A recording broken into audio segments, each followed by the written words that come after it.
Hello student, आज मैं start कर रहा हूं the one short video of the very important chapter the accounting equation. ये बहुत इंपॉर्टेंट चैप्टर इसलिए है बिकॉज यहां से ही अकाउंट्स का जो बेस है वो स्टार्ट होता है, अकाउंट्स का जो फाउंडेशन है वो स्टार्ट होता है। और आज के लेक्चर में आप सीखोगे कि ये बैलेंस शीट क्या होती है। बैलेंस शीट में एसेट्स होते हैं, लायबिलिटीज होती है, एसेट्स कितने टाइप के होते हैं, लायबिलिटीज कितने टाइप की होती है, ये अकाउंटिंग इक्वेशंस क्या होती है, ये हमेशा एसेट्स और लायबिलिटी इक्वल क्यों होती है। ये जो अकाउंटिंग इक्वेशन होती है ना, asset is equal to liability plus capital, ये हमेशा ट्रू क्यों होती है। और हम इसके अंदर बहुत सारे क्वेश्चंस भी करने वाले हैं। और ये लेक्चर देखने के बाद मैं आपको गारंटी देता हूं, अगर आपने ये एंड तक ये लेक्चर देख लिया तो आपको कोई भी क्वेश्चन पूछ ले अकाउंटिंग इक्वेशन के बारे में, आप उसको झट से जवाब दे दोगे और आप बन जाओगे अकाउंटिंग इक्वेशन के champion. So without wasting time let's start the lecture. सबसे पहले हम ये जान लेते हैं कि ये बैलेंस शीट क्या होती है, कि बैलेंस शीट में हमेशा एसेट्स और लायबिलिटीज इक्वल क्या होते हैं। चलो मैं आपको बताता हूं। देखो बैलेंस शीट कुछ ऐसे दिखती है, बैलेंस शीट कुछ ऐसे दिखती है। ये राइट साइड हमारा एसेट होता है, लेफ्ट साइड क्या होता है, हमारी लायबिलिटी होती है। फिर ये एसेट्स क्या होते हैं, लायबिलिटीज क्या होता है, सब मैं आपको समझाने वाला हूं। देखो पहले अपन ये जान लेते हैं कि ये जो राइट साइड है ये एसेट है, ये लेफ्ट साइड होती है लायबिलिटी। तो ये बैलेंस शीट पहली बात तो बताती क्या है, ये बैलेंस शीट हम क्यों बनाते हैं। सिंपल सी बात है, बैलेंस शीट हमेशा एट पर्टिकुलर डेट बनती है, एट पर्टिकुलर टाइम पे बनती है। मतलब आज की डेट पे अगर मैं आपसे पूछूं आपके पास क्या है, तो आप बोलोगे सर मेरे पास एक घर है, मेरे पास एक गाड़ी है, मेरे पास कुछ ज्वेलरी है, मेरे पास जेब के अंदर 2000 रुपए हैं। ये आज की पोजीशन है। तो पोजीशन जो बैलेंस शीट होती है, ध्यान रखना, हमेशा एट अ पर्टिकुलर टाइम बताती है, एट अ पर्टिकुलर डेट बताती है, पूरे साल का नहीं बताती। कोई एक साल की बैलेंस शीट नहीं बनती है, बैलेंस शीट हमेशा एक पर्टिकुलर डेट पे बनती है। तो अगर मैं आपको एग्जांपल बताऊं, ये है रिलायबल पेन लिमिटेड, एक मेरे एक डेमो कंपनी है रिलायबल पेन लिमिटेड जो पेन बनाती है। अगर उसने ये बैलेंस शीट बनाई है तो उसने 31 मार्च 2023 को उसके पास क्या क्या संपत्ति है, क्या क्या लायबिलिटीज है। तो उसके पास देखो ये एसेट्स है, उसके पास क्या है, उसके पास एक लैंड है। कितने का लैंड है, 5.5 लाख का लैंड है। उसके पास बिल्डिंग है 80,000 की। मतलब अगर कोई इंसान पूछे भाई रिलायबल पेन लिमिटेड तुम्हारे कंपनी के पास क्या क्या चीजें हैं, तो रिलायबल पेन ने कहा मेरे पास एक लैंड है, मेरे पास एक बिल्डिंग है 80,000 की, एक फर्नीचर है 20,000 का, एक व्हीकल है 30,000 का, एक इन्वेस्टमेंट किया हुआ मैंने कोई शेयर मार्केट में 10,000 का, मेरे पास एक ब्रांड नेम है 20,000 का, मेरे पास स्टॉक है, डेटर है, कैश है, बैंक है। टोटल मेरे पास 10 लाख का माल है, टोटल मेरे पास 10 लाख का क्या है, एसेट्स है। तो ये क्या हो गया, ये रिलायबल पेन लिमिटेड को एज ऑन पर्टिकुलर डेट, इस डेट पे ये चीजें हैं। जरूरी नहीं है कि नेक्स्ट डे ये सिचुएशन चेंज हो, नेक्स्ट डे सिचुएशन दूसरी हो सकती है। भाई रिलायबल पेन लिमिटेड हो सकता है अगले दिन लैंड बेच दे, तो लैंड बेचेगा 5.5 लाख का, तो वो लैंड बेच के कैश में ऐड हो जाएगा। तो ये बैलेंस शीट तो हर दिन चेंज होती रहती है। तो ये बात सबसे पहले ध्यान रख देना, बैलेंस शीट एक तो अकाउंट नहीं है, बैलेंस शीट अकाउंट नहीं होता, ये एक स्टेटमेंट है जो आपको बताता है कि भाई एट पर्टिकुलर टाइम मेरे पास क्या क्या एसेट्स है, क्या क्या लायबिलिटीज है। तो रिलायबल पेन ने बताया मेरे पास ये संपत्ति है, ये एसेट्स है। और हमने पूछा रिलायबल पेन लिमिटेड को तुम्हारे पास लायबिलिटी क्या क्या है, लायबिलिटीज क्या होती है, सब बताने वाला हूं। लायबिलिटी मतलब मुझे किसी को कुछ देना है, तो रिलायबल पेन ने कहा लायबिलिटी मेरे पास एक 2 लाख की जो कैपिटल अकाउंट है, लॉन्ग टर्म लोन है, क्रेडिटर है, सैलरी आउटस्टैंडिंग है, टोटल जो लायबिलिटी है मेरी 10 लाख की है। ओके सर, अभी समझ में नहीं आया कि ये एसेट्स क्या होते हैं, लायबिलिटी क्या होती है। सर आपने ये क्या non current asset, current assets किया है, ये फिर इंटरनल लायबिलिटी, एक्सटर्नल लायबिलिटी क्या होता है। आज के लेक्चर के बाद आपको कभी डाउट आने वाला ही नहीं है, तो ये लेक्चर को ध्यान से देखते रहना।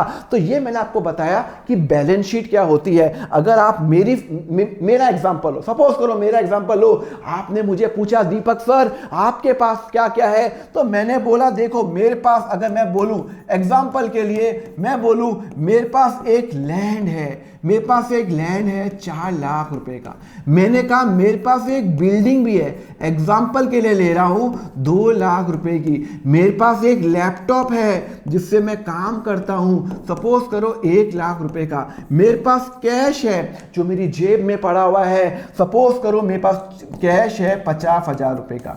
इसका मतलब है अगर आप मुझसे पूछोगे तो मेरे ये एसेट्स है, मेरे पास लैंड है, बिल्डिंग है, फर्नीचर है, लैपटॉप है, कैश है, तो ये मेरे एसेट्स है।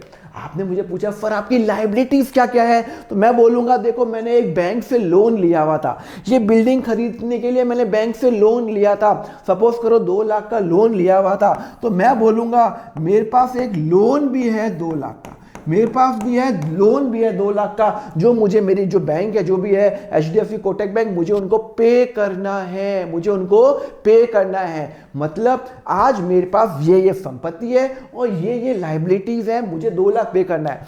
पर सर एक बात समझ में नहीं आई, आपने कहा एसेट्स हो गए इतने 4 और 2 6 7,50,000 के आपके एसेट है, पर आप बोल रहे हो आपकी लायबिलिटी 2 लाख है। इसका मतलब सर एसेट हमेशा लायबिलिटी के इक्वल नहीं होता, हमेशा इक्वल होगा। यही तो मुझे आपको समझाना है कि मेरे केस के अंदर मैं हूं एक नॉर्मल इंसान, मुझे मेरी लायबिलिटी सिर्फ एक बैंक के लिए है, तो मेरी 2 लाख की लायबिलिटी है, तो सर मेरी ये एसेट और लायबिलिटी इक्वल हो ही नहीं रहा। ये 7.5 लाख का मेरा एसेट है और 2 लाख की लायबिलिटी है, तो सर यहां पे तो आप कंफ्यूज हो गए ना, एसेट और लायबिलिटी इक्वल नहीं हो रहा। अरे मैं आपको करके दिखाऊंगा, एसेट और लायबिलिटी हमेशा इक्वल होगा, पर उसके लिए पहले हमें समझेंगे कि बैलेंस शीट दिखती कैसे है। तो बैलेंस शीट ऐसे दिखती है, तो पहले अपन ये जान लेते हैं कि बैलेंस शीट बताती क्या है। बैलेंस शीट टेल कंपनी के पास क्या क्या संपत्ति है, संपत्ति मतलब है एसेट है, एसेट्स है, एंड किस किस को पैसा देना है, किस किस को मुझे पैसा देना है, लायबिलिटीज क्या है। अगर मैंने रिलायबल का नाम दिया तो रिलायबल के पास ये चीजें हैं और ये उनको लोगों को पे करना है। चलो अपन थोड़ा आगे बढ़ते हैं, पहले अपन ये जान लेते हैं ये एसेट्स क्या होते हैं। देखो जैसे मैंने आपको रिलायबल पैन में बताया, एसेट्स होते हैं जो कंपनी के पास होता है, जो कंपनी की प्रॉपर्टी होती है। तो एसेट्स क्या होते हैं, देखो एसेट मैं आपको सिंपल सा एग्जांपल बताता हूं। एसेट्स क्या होता है, मेरे पास एसेट्स क्या है, जो मेरी प्रॉपर्टी है, जिस पे मेरा हक है, जिस पे मेरा हक है, या फिर मुझे किसी से पैसा लेना है। एग्जांपल के लिए मैंने आपको बताया था मेरे पास क्या क्या है, मैंने आपको बताया था मेरे पास लैंड है 4 लाख रुपए का, मेरे पास बिल्डिंग है 2 लाख रुपए की, मैंने आपको बताया था मेरे पास लैपटॉप है एग्जांपल के लिए 1 लाख रुपए का। अच्छा एक और चीज थी मेरे पास, क्या चीज थी, मैंने राहुल को रुपए दिए थे 40,000 रुपए दिए थे, मैंने राहुल को 40,000 रुपए दिए थे, अभी तक राहुल ने मुझे वो वापस नहीं दिया, मुझे वो राहुल ने वापस नहीं दिया। तो सुनो, मुझे उससे पैसे लेने हैं, क्या मेरा राइट है, मैंने उसको पैसे दिए भैया 4 लाख रुपए, तो वो मुझे 4 लाख रुपए वापस देगा, हाँ देगा, मतलब वो भी मेरा एसेट है जो मेरे पास है। मेरे पास लैंड है, बिल्डिंग है, फर्नीचर है, व्हीकल है, ये तो मेरे पास है, मेरे नाम पे प्रॉपर्टी है। और मेरे पास क्या है, और मुझे एक पर्सन से 40,000 रुपए लेने हैं। अगर मुझे किसी से 40,000 रुपए लेने हैं तो मतलब मेरा एसेट है, वो मेरी प्रॉपर्टी है, तो मैं राहुल से लूंगा, राहुल से लूंगा, मैंने राहुल को पैसे दिए थे, अभी मुझे उससे पैसे लेने हैं। तो ये सब क्या होता है, मेरे एसेट। तो एसेट्स क्या होते हैं, जो मेरा है या जो मुझे मिलने वाला है किसी से, वो मेरा एसेट होता है। तो एसेट्स कितने टाइप के होते हैं, पहले अपन ये जान लेते हैं। एसेट 2 टाइप के होते हैं, current asset and a non current asset. तो ये करंट एसेट्स क्या होता है, नॉन करंट एसेट्स क्या होते हैं, अपन सब डिस्कस करेंगे। पहले अपन डिस्कस करते हैं कि ये नॉन करंट क्या होते हैं। देखो एसेट्स भी 2 टाइप के हैं, करंट और नॉन करंट। ये सर नॉन करंट क्या है, करंट क्या है, बता दो ना। अरे बताता हूं ना, चलो पहले अपन बताता हूं कि ये नॉन करंट एसेट्स क्या होते हैं। Non current assets are those asset जिसका बेनिफिट मोर देन 1 ईयर मिलता है, मोर देन 1 ईयर मिलता है, और those intention is to convert into cash after 1 year. Sir कुछ नहीं समझ में आया, ऊपर से निकल गया। अरे अभी मैं आपको माइंड तक लेके जाता हूं, सुनो। मैंने बोला एसेट्स नॉन करंट एसेट्स कौन से होते हैं, जिसका बेनिफिट 1 साल से ज्यादा मिलता है। एग्जांपल, आपने लैपटॉप लिया, आपने लैपटॉप लिया, लैपटॉप कितने का लिया, सर 1 लाख का। अब मुझे आप बताओ लैपटॉप कितने साल चलता है। सर कम से कम 3-4 साल तो आराम से चलेगा। क्या वो लैपटॉप 1 साल के अंदर खराब हो जाएगा? नहीं, तो वो 3 साल आराम से चलेगा, 4 साल 5 साल आराम से चलेगा। लैंड है, कितना चलते हो? हजारों साल चलती है। बिल्डिंग है, मैंने 20 लाख की बिल्डिंग ली, वो बिल्डिंग मेरा एसेट है। बिल्डिंग की लाइफ कितनी है? सर वो 15-20 साल तो आराम से खड़ी रहेगी, अगर आप उसको रिपेयर नहीं भी करोगे तो भी कोई प्रॉब्लम नहीं है। मतलब ये मेरा एसेट है, लॉन्ग टर्म एसेट है, 1 साल से ज्यादा बेनिफिट देने वाला है। मतलब ये जो लैपटॉप है ये मुझे 1 साल से ज्यादा बेनिफिट देगा या 1 साल से कम देगा? सर 1 साल से ज्यादा बेनिफिट देगा। तो ये मेरा क्या हो गया?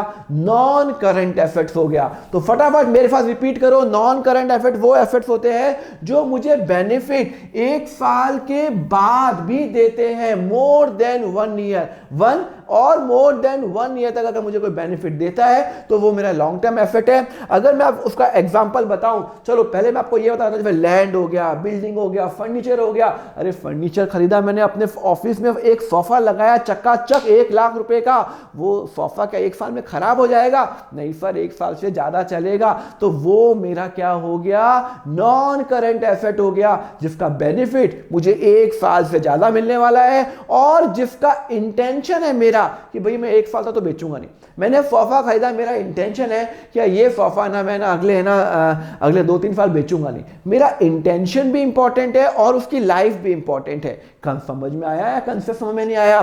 चलो, अब ये नॉन करंट एसेट भी 2 टाइप के होते हैं। अरे सर अभी आपने कहा था एसेट्स 2 टाइप के होते हैं। हाँ मैंने बताया था, एसेट्स होता है एक नॉन करंट, एक करंट। अभी अपन नॉन करंट पे डील कर रहे हैं जिसका बेनिफिट 1 साल से ज्यादा मिलता है। समझ में आया? Land, building, furniture. अब मैं आपके आगे बढ़ता हूं कि भाई साहब ये नॉन करंट एसेट्स भी 2 टाइप के होते हैं, टेंजिबल और इंटेंजिबल। ये टेंजिबल्स क्या होते हैं, ये इंटेंजिबल्स क्या होते हैं? अरे बहुत सिंपल सा गेम है। टेंजिबल वो होते हैं जिसको आप टच कर सकते हो, जिसको आप छू सकते हो। मतलब जैसे लैंड हो गया, आप उसको टच कर सकते हो। बिल्डिंग हो गया, आप उसको टच कर सकते हो। गाड़ी हो गई, टच कर सकते हो। जो चीज को आप टच कर सकते हो, फील कर सकते हो, उसको मैं बोलता हूं टेंजिबल एसेट। मशीनरी हो गई, टच कर सकते हो। देखो सबकी लाइफ आप देखना 1 साल से ज्यादा है, लैंड की 1 साल ज्यादा, बिल्डिंग, फर्नीचर, सबकी लाइफ 1 साल से ज्यादा होगी। तो इसको मैं क्या बोलता हूं? Tangible asset. टेंजिबल एसेट वो एसेट्स होते हैं जिसकी लाइफ 1 साल से ज्यादा होती है और ये सब व्हीकल, ये और जिसको मैं टच कर सकता हूं, व्हीकल को टच कर सकता हूं। हाँ कर सकता हूं। तो सर ये तो टेंजिबल हो गया। ये इंटेंजिबल क्या हो गया? जिसको मैं टच नहीं कर सकता है। सर टच नहीं कर सकता, कोई उसने मिस्टर इंडिया का गैजेट पहना हुआ है क्या कि जो गायब है? हाँ वो गायब है, जिसको मैं सिर्फ फील कर सकता हूं। सर समझ में नहीं आया, फील कर कैसे कर सकता हूं? नाम, गुडविल, ब्रांड, ट्रेडमार्क, पेटेंट, ये सब मेरे इंटेंजिबल है। सर समझ में नहीं आया। अरे गुडविल नाम है, ये पेन है, ये पेन है, ये पेन है, कितने रुपए का है? मैंने कहा खरीदोगे क्या? कोई ब्रांड नहीं लिखा हुआ इस पे। आप मैंने कितने पे लोगे? 5 रुपए में। आपने मना, मैंने कहा कितने में लोगे? आपने कहा सर ये पेन मैं 7 रुपए में खरीदने को तैयार हूं। मैंने आपको कहा 10 रुपए में लोगे, आपने मना कर दिया। सर कोई ब्रांड ही नहीं है। चलो मैंने कहा 7 में लोगे, आपने झट से ले लिया। मतलब ये पेन मेरा 7 रुपए में, ब्रांड बिल्कुल ब्रांड नहीं है तो बिकने को तैयार है। अब मैंने सेम पेन है, एग्जैक्टली सेम पेन है, सेम क्वालिटी है, मैंने कोई अच्छा सा ब्रांड लगा दिया, कैमलिन, डॉम, फैबर कैस्टल, कुछ भी लगा दिया। जैसे मैंने यहाँ पे ब्रांड लगाया ना, फिर मैं आपके पास गया, खरीदोगे क्या? आपने कहा सर 10 रुपए में खरीदने को तैयार हूं। सिर्फ एक स्टिकर, 10 पैसे का स्टिकर लगाया मैंने और आप 7 रुपए पहले देने को तैयार थे, अब 10 रुपए दे रहे हो। 3 रुपए एक्स्ट्रा क्यों दे रहे हो? नाम की वजह से। बिकॉज जैसे ही आपको पता चल गया ये एक रेप्यूटेड कंपनी है, कैमलिन, डॉम्स है, आपको लग गया ये तो अच्छी कंपनी, अच्छी चीजें बनाती है, तो आप उसको झट से खरीदोगे। इसी को तो मैं बोलता हूं इंटेंजिबल एसेट, जो मेरे नाम की वैल्यू है। आज पूरी दुनिया की जितनी भी कंपनीज होती है ना, वो नाम के लिए काम करती है, जो गुडविल के लिए काम करती है। जैसे कोई एप्पल है, वीवो है, ये सब कंपनी नाम के लिए काम करती है। तो इन सब का नाम भी काफी है प्रोडक्ट बेचने के लिए। आप उसमें फिर अंदर चेक नहीं करते हो, आप हुंडई की गाड़ी फटाफट ले लेते हो, मारुति की गाड़ी फटाफट ले लेते हो, क्योंकि आपको पता है कि ये अच्छी चीजें ही बनाती है। तो सिमिलरली ये ब्रांड, गुडविल, ट्रेडमार्क, ये डिज़ाइन की भी वैल्यू होती है। आज अगर मुझे मैकडोनल्ड जाना है, सॉरी मैकडोनल्ड का अगर मुझे कॉपी करना है ना ये डिज़ाइन, तो मैं मैकडोनल्ड से परमिशन लूंगा, उसको पैसे दूंगा, तब जाके वो बोलेगा आप सेम टू सेम डिज़ाइन बना सकते हो। डिज़ाइन एप्पल की जो फ़ोन की डिज़ाइन है ना, बीच में एक बटन होता है, वो भी उनका कॉपीराइट है, कॉपीराइट हो गया। तो ये सब क्या हो गए, इंटेंजिबल हो गया। तो फटाफट मेरे पास रिपीट करो, एसेट दो टाइप के होते हैं एक करंट, एक non current. Current, non current. Non current दो टाइप के होता है, टेंजिबल, इंटेंजिबल। नॉन करंट कौन से होते हैं, जिनकी लाइफ 2 साल से 1 साल से ज्यादा होती है, मतलब उसकी लाइफ कम से कम साल, 2 साल, 3 साल, 4 साल। लैपटॉप, बिल्डिंग, उसके दो होते हैं, टेंजिबल, इंटेंजिबल। टेंजिबल जो टच कर सकते हो, land, building, furniture. Intangible goodwill हो गया, और ये आपका ट्रेडमार्क हो गया, कॉपीराइट हो गया। सर ये तो सब समझ में आ गया। तो करंट एसेट्स क्या होते हैं, करंट एसेट्स वो एसेट होते हैं जिनका बेनिफिट, एसेट्स होते हैं मेरे, एसेट्स होते हैं जिसकी वैल्यू है पर उसका बेनिफिट 1 साल से कम होता है। मैं आपको, या फिर मेरा इंटेंशन होता है कि उसको कन्वर्ट करूंगा, मैं 1 साल के अंदर कैश में कन्वर्ट करूंगा। एग्जाम्पल के लिए मैं पेन बनाता हूं, मैंने एक राहुल को पेन बेचा, मैंने मिस्टर राहुल को पेन बेचा 2 लाख रुपए में। क्या बेचा, 2 लाख रुपए में। राहुल ने मुझे पे कर दिया 1,50,000 रुपए, इमीडिएट कैश पे कर दिया, इमीडिएट कैश पे कर दिया। मैंने कहा राहुल तेरे को मैंने पेन बेचा 2 लाख का, तूने मुझे सिर्फ 1.5 लाख रुपए पे किया, तूने मुझे सिर्फ 1.5 लाख पे किया। तो राहुल ने कहा मैं तेरे को 50,000 रुपए दे दूंगा।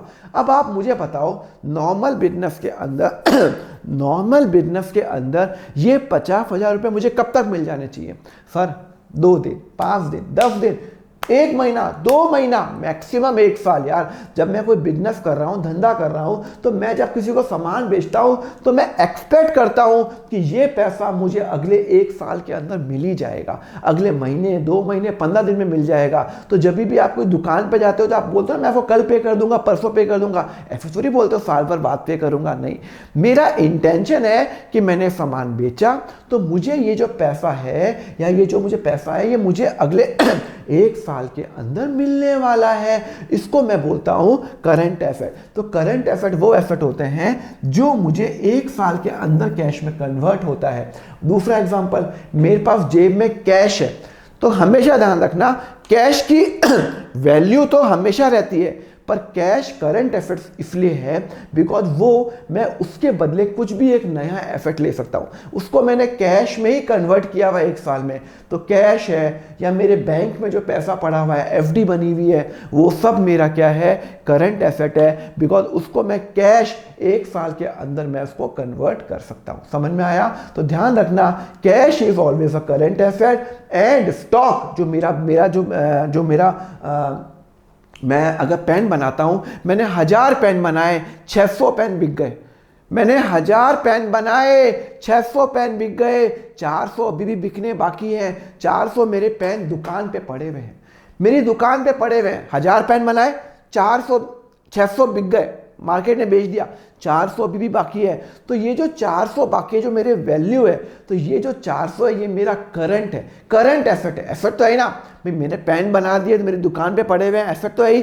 तो ये जो पेन है, जो 400 पेन मेरी दुकान पे पड़े हैं, मैं एक्सपेक्ट करता हूं यार अगले 5, 10 दिन, 15 दिन, 1 महीने, 2 महीने, 1 साल के अंदर तो पक्का बिक जाएंगे। आपको शर्ट की दुकान पे जाते हो तो 31 मार्च को उतने सारे उनके पास शर्ट्स लगे हुए होते हैं, तो दुकानदार को लगता है यार अगले 2-3 महीने में शर्ट बिक जाएंगे।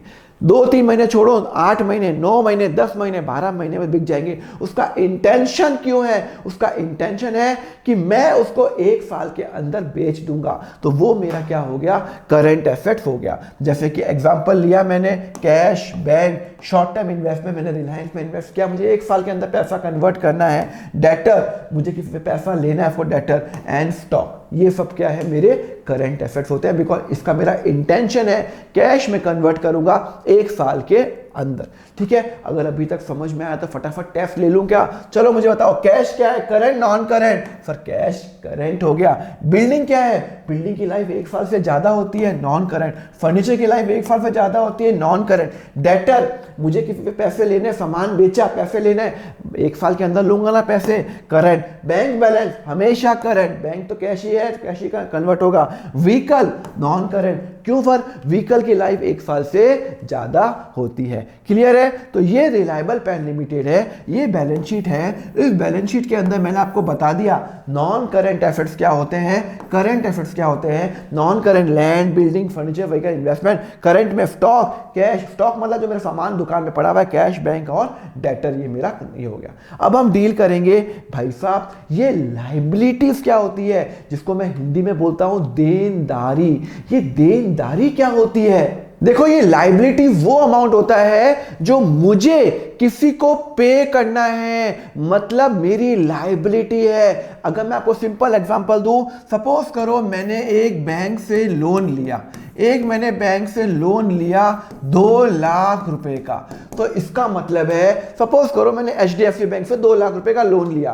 तो अब वो लोन लिया मैंने, वो कैश खर्च कर लिया। तो अब मुझे वो 2 लाख रुपए बैंक को वापस देने या नहीं देने? देने हैं ना। वो मुझे कोई फ्री में तो नहीं दे रहा है, मुझे उसको वापस देने हैं। तो जो मुझे पैसे किसी को वापस देने होते हैं उसको मैं बोलता हूं लायबिलिटीज बोलता हूं। वापस रिपीट करो, अगर मुझे पैसे, मैं अगर कंपनी हूं, मुझे किसी को पैसे देने हैं तो वो मेरी लायबिलिटी है। मेरी कंपनी में एक बंदा काम करता है, उसकी सैलरी 6 लाख है, मैंने उसको पूरे साल में मात्र 4 लाख, मैंने उसको 5 लाख रुपए दिए।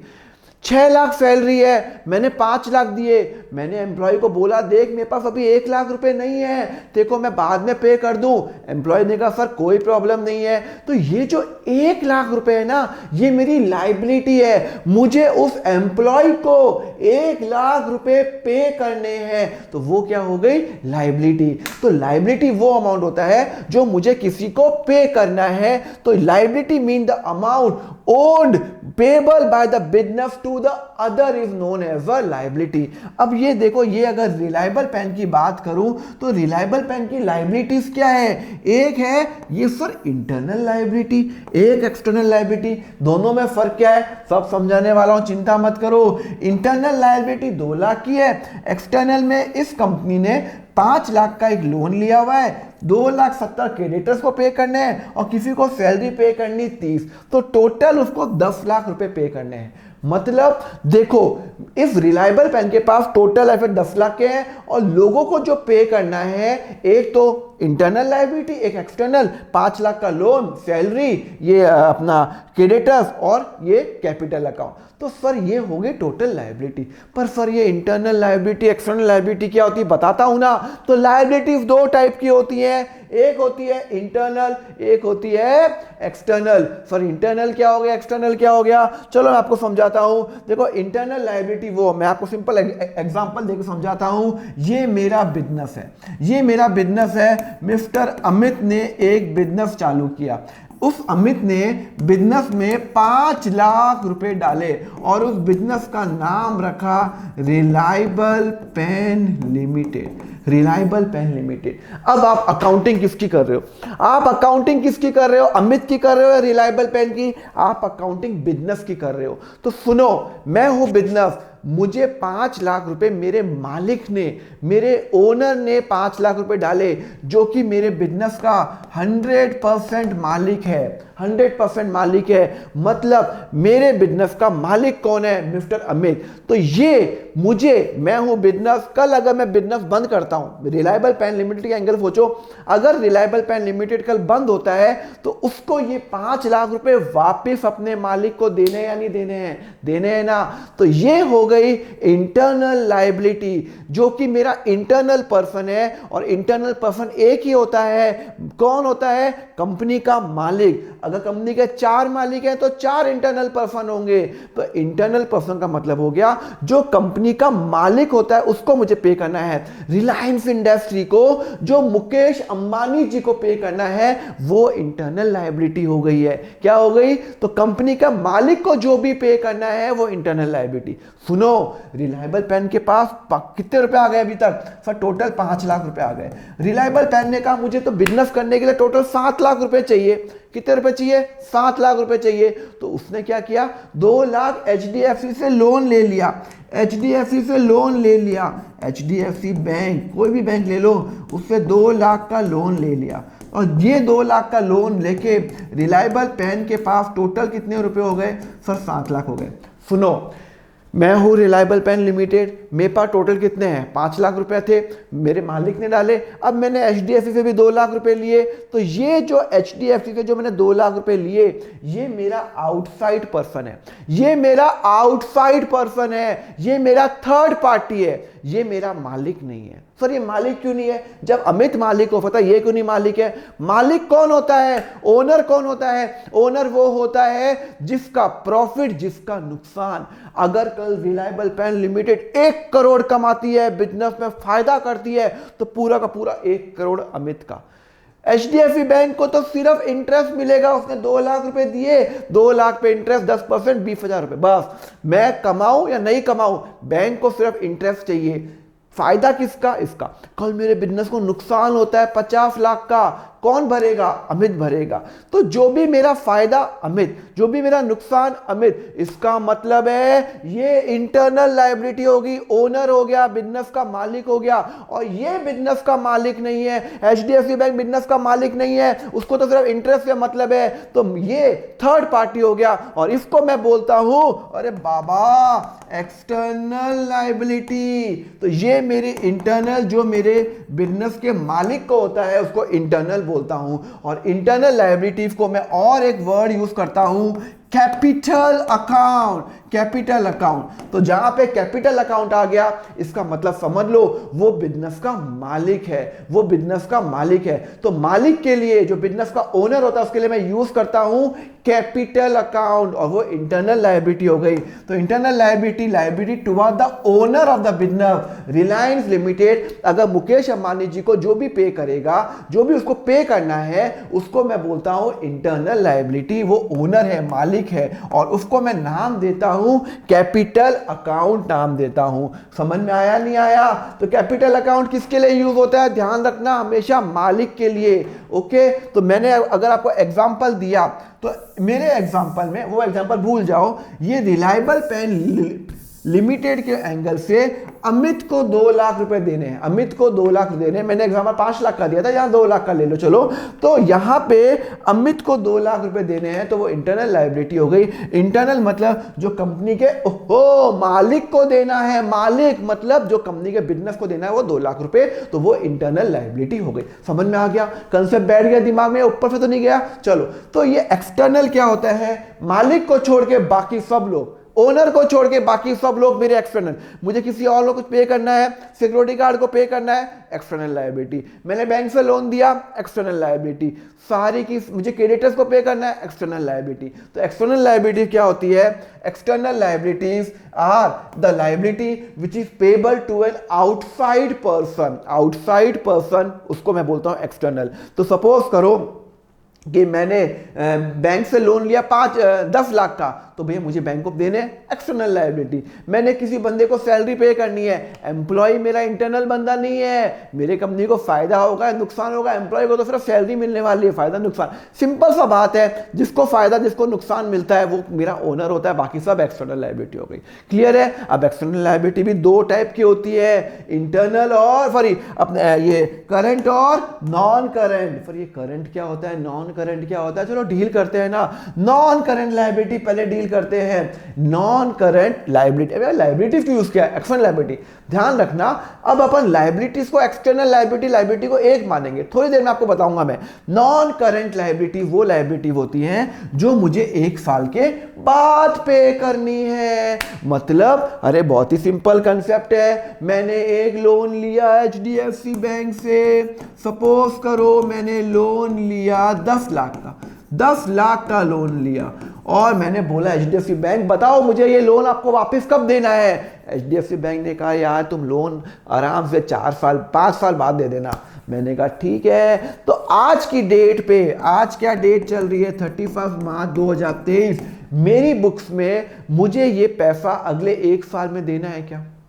मुझे ये पैसा अगले 1 साल में देना नहीं, मुझे ये पैसा देना है 31 मार्च 5 साल 2028 को देना है, 2028 को देना है, मतलब 5 साल बाद देना है, अगले 1 साल में पे करना है। बैलेंस शीट में यहां पे बना रहा हूं अगले 1 साल 24 तक पे करना है, नहीं सर। तो इसका मतलब है कि ये मेरी लॉन्ग टर्म लायबिलिटी हो गई, नॉन करंट लायबिलिटी हो गई, जो मुझे 1 साल के बाद पे करनी पड़ती है, जो मुझे 1 साल के बाद पे करनी है, वो मेरी नॉन करंट लायबिलिटी हो गई। जैसे कि मैंने कोई लोन लिया, तो सर ये करंट लायबिलिटी क्या हो गई सर, बताओ ना, जो मुझे 1 साल के अंदर पे करनी है। एग्जाम्पल के लिए मैंने HDFC से लोन लिया, दूसरा एग्जाम्पल 10 लाख का लोन लिया, 10 लाख का लोन लिया मैंने, ओके। मैंने कहा HDFC बैंक बताओ कितने पे करने हैं, उसने कहा एक काम करो, हर साल 2-2 लाख पे करो, 5 साल के अंदर पे कर दो, 2-2-2-2-2, मतलब मुझे हर साल उसको 2 लाख की EMI भरनी है। तो अब मेरे केस के अंदर मेरी करंट लायबिलिटी क्या हो गई और नॉन करंट लायबिलिटी क्या हो गई, मुझे बताओ, आप मुझे बताओ, मैं नहीं बताऊंगा। 31 मार्च 2023 को मैंने लोन लिया और वो हर साल मुझे 2-2 लाख बोल रहा है। तो सुनो, अगले 1 साल के अंदर मुझे कितना पे करना है HDFC को, सर 2 लाख रुपए।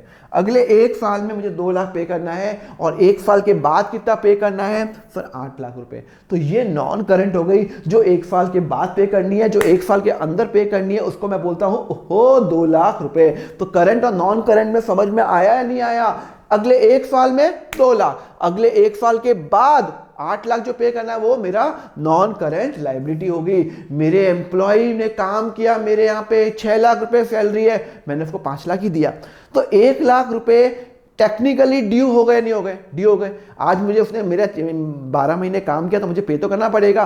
तो अब मेरा को अगले 1-2 दिन, 10 दिन, 15 दिन, 1 साल के अंदर उसको पेमेंट करना पड़ेगा। मेरा इंटेंशन अगले 1-2 दिन में पेमेंट करने का है, अगले 1 साल में पेमेंट करने का है, तो वो करंट लायबिलिटी। किसी को सैलरी ड्यू हो गई है और मैंने नहीं पे की है, तो भाई मुझे इमीडिएट पे करनी है, ड्यू हो चुकी है ना, तो करंट लायबिलिटी, मतलब मुझे अगले 1 साल के अंदर पे करनी है, तो वो मेरी क्या हो गई, करंट लायबिलिटी। सैलरी, मैंने पेन खरीदने के लिए इंक खरीदी, मैंने इंक खरीदी 3 लाख की और मैंने अभी तक उसको पे नहीं किया। मैंने इंक खरीदी 3 लाख की, मुंबई से पे नहीं किया। तो भाई जब मैं किसी को सामान खरीदता हूं कोई दुकान से, तो उसको पेमेंट का मेरा इंटेंशन क्या है? मेरा इंटेंशन है अगले 1-2 दिन, 10 दिन, 15 दिन, 2 महीने, 1 साल के अंदर उसको पेमेंट देना। क्रेडिटर है तो हमेशा ध्यान रखना कि ये मेरी करंट लायबिलिटी हो गई है। करंट जो 1 साल के अंदर पे करनी है, नॉन करंट जो 1 साल के बाद पे करनी है। क्लियर है, समझ में आया? तो अब आपको करंट में क्रेडिटर्स आ गए। जो मेरा क्रेडिटर्स मतलब जो मैं सामान लेता हूं तो सामान का पैसा देना है, वो क्रेडिटर्स बोलता हूं। Short term loan, salary, these are all the current liability. तो फटाफट क्वेश्चन करें, देखते हैं ना क्या होता है। क्रेडिटर्स करंट या नॉन करंट? अरे यार 1 साल के अंदर पेमेंट करना है, current. Debenture, debenture normally long term होता है। डिबेंचर भी आपने कंसेप्ट समझा नहीं है। लॉन्ग टर्म लोन, जो लॉन्ग टर्म लोन्स होते हैं वो डिबेंचर्स बोलते हैं उनको, जो उनको नॉन करंट होता है। सैलरी पेबल, अरे भैया सैलरी 1-2 दिन में पेमेंट करनी होती है तो करंट ही होगी, कभी भी नॉन करंट नहीं होगी। Loan payable after 1 year, non current. Payable with in 1 year,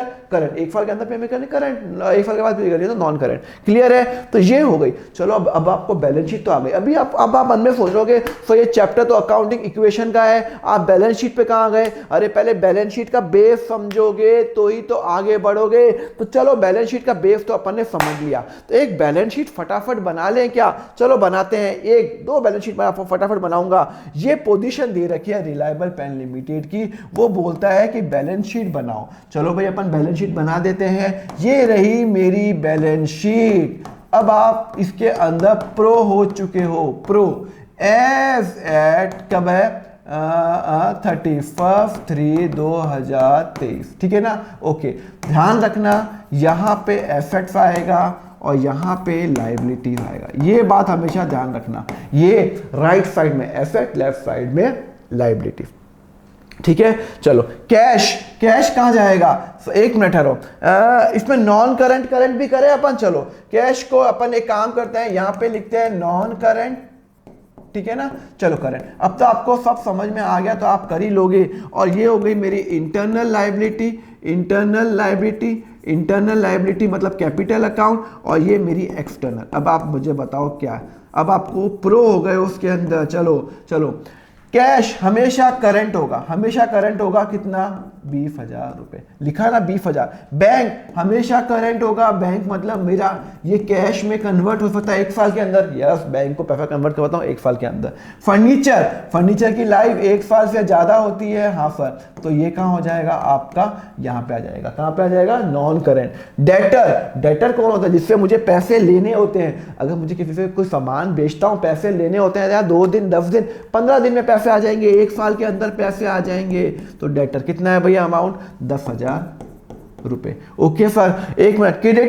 creditor मतलब मैंने सामान लिया और उसको पेमेंट नहीं किया, तो भैया मैं सामान 2 दिन 10 दिन में पेमेंट कर लूंगा, तो ये मेरा एक्सटर्नल हो गया। और एक्सटर्नल में भी क्या होता है, नॉन करंट और करंट, ठीक है ना। ये मेरा करंट में जाएगा क्रेडिटर। कितना जाएगा, क्रेडिटर कितना जा रहा है, तो क्रेडिटर जा रहा है 25,000 रुपए। क्लियर है, हाँ सर। उसके बाद लॉन्ग टर्म लोन कितना है सर, 15,000। लॉन्ग टर्म मतलब 1 साल से ज्यादा पे करना है तो 15,000। और क्या दिया हुआ है, कैपिटल दिया हुआ है कितना, कैपिटल कितना है सर, कैपिटल दिया हुआ है 60,000। देखो मैच होती है क्या बैलेंस शीट, कैपिटल मतलब मालिक का पैसा 60 और 2 80 90 एक, ये आपका आ जाएगा 1 लाख रुपए, 1 लाख। और इसका भी देख लो 40 और 2 60 और 60 और 2 40, आपका 1 लाख रुपए। बैलेंस शीट तो हमेशा मैच होगी अगर आपने सही क्वेश्चन किया है तो कोई प्रॉब्लम ही नहीं आएगी, बैलेंस शीट मैच होगी। कंसेप्ट वाइज इंपॉर्टेंट समझ में आ गया। तो ये एसेट्स है, नॉन करंट करंट और नॉन करंट लायबिलिटीज हो गई। ये इंटरनल जो मालिक को पे करनी है, नॉन करंट जो मेरे 1 साल के बाद पे करनी है, करंट क्रेडिटर्स हमेशा क्रेडिटर्स करंट लायबिलिटी होगी, तो 1 साल के अंदर पेमेंट करनी है। चलो एक काम करते हैं, थोड़ा और अच्छा क्वेश्चन करते हैं, फिर हम अकाउंटिंग इक्वेशन में बढ़ेंगे। बिकॉज अगर आपने ये लेक्चर एंड तक देखा है ना, तो मैं गारंटी दे रहा हूं अकाउंटिंग इक्वेशन में आपको कोई प्रॉब्लम नहीं आने वाली है, ठीक है ना। क्या लिखा हुआ है, prepare the balance sheet of reliable pen Limited during the year. Amit ने बिजनेस स्टार्ट किया विद द कैप। चलो एक काम करता हूं, मैं बैलेंस शीट बनाता हूं। पहले तो मैं बैलेंस शीट बनाता हूं, ठीक है ना। कब बनानी है, एज एट कब बनानी है भाई साहब, 31/3/2023, ठीक है ना। चलो ये मेरी बहुत इंपॉर्टेंट है, मैं बहुत इंपॉर्टेंट चीज बता रहा हूं, एसेट्स और ये मेरा लायबिलिटीज, ठीक है ना। हाँ ये रुपीस, ठीक है। यहाँ पे डेबिट क्रेडिट नहीं होता, ठीक है ना। ओके, ये अकाउंट नहीं है, ये स्टेटमेंट है। अमित ने बिजनेस स्टार्ट किया Reliable pen Limited with the cash of 6 lakh रुपए। अच्छा, अब आप जब भी बैलेंस शीट बना रहे हो ना, सबसे पहले आप ये जान लो आप किसकी बैलेंस शीट बना रहे हो, अमित की या रिलायबल पेन की। सर आप रिलायबल पेन की बना रहे हो बैलेंस शीट, तो आपको सोचना रिलायबल पेन लिमिटेड के एंगल से है, आपको सोचना रिलायबल पेन लिमिटेड के एंगल से है। तो अमित मेरा मालिक है, उसने मुझे पैसे दिए, कितने रुपए दिए, 6 लाख रुपए कैश में दिए। तो मतलब मेरे पास कैश आ गया 6 लाख रुपए। 6 लाख रुपए कैश आ गया, हाँ सर कैश आ गया। 6 लाख रुपए मेरे पास कैश आ गया, किसने दिए, मेरे पास एसेट आ गया ना, कैश करंट एसेट्स हो गया, किसने दिए भाई साहब, मालिक ने दिए। तो कल बिजनेस बंद होता है तो मुझे वापस अमित को पैसे देने हैं, हाँ देने हैं। तो अमित कैपिटल अकाउंट, यहाँ पे इंटरनल लायबिलिटी को अमित जो भी मेरा मालिक होता है उसका मैं नाम रखता हूँ कैपिटल अकाउंट, मुझे उसको पैसे देने हैं, मेरी लायबिलिटी।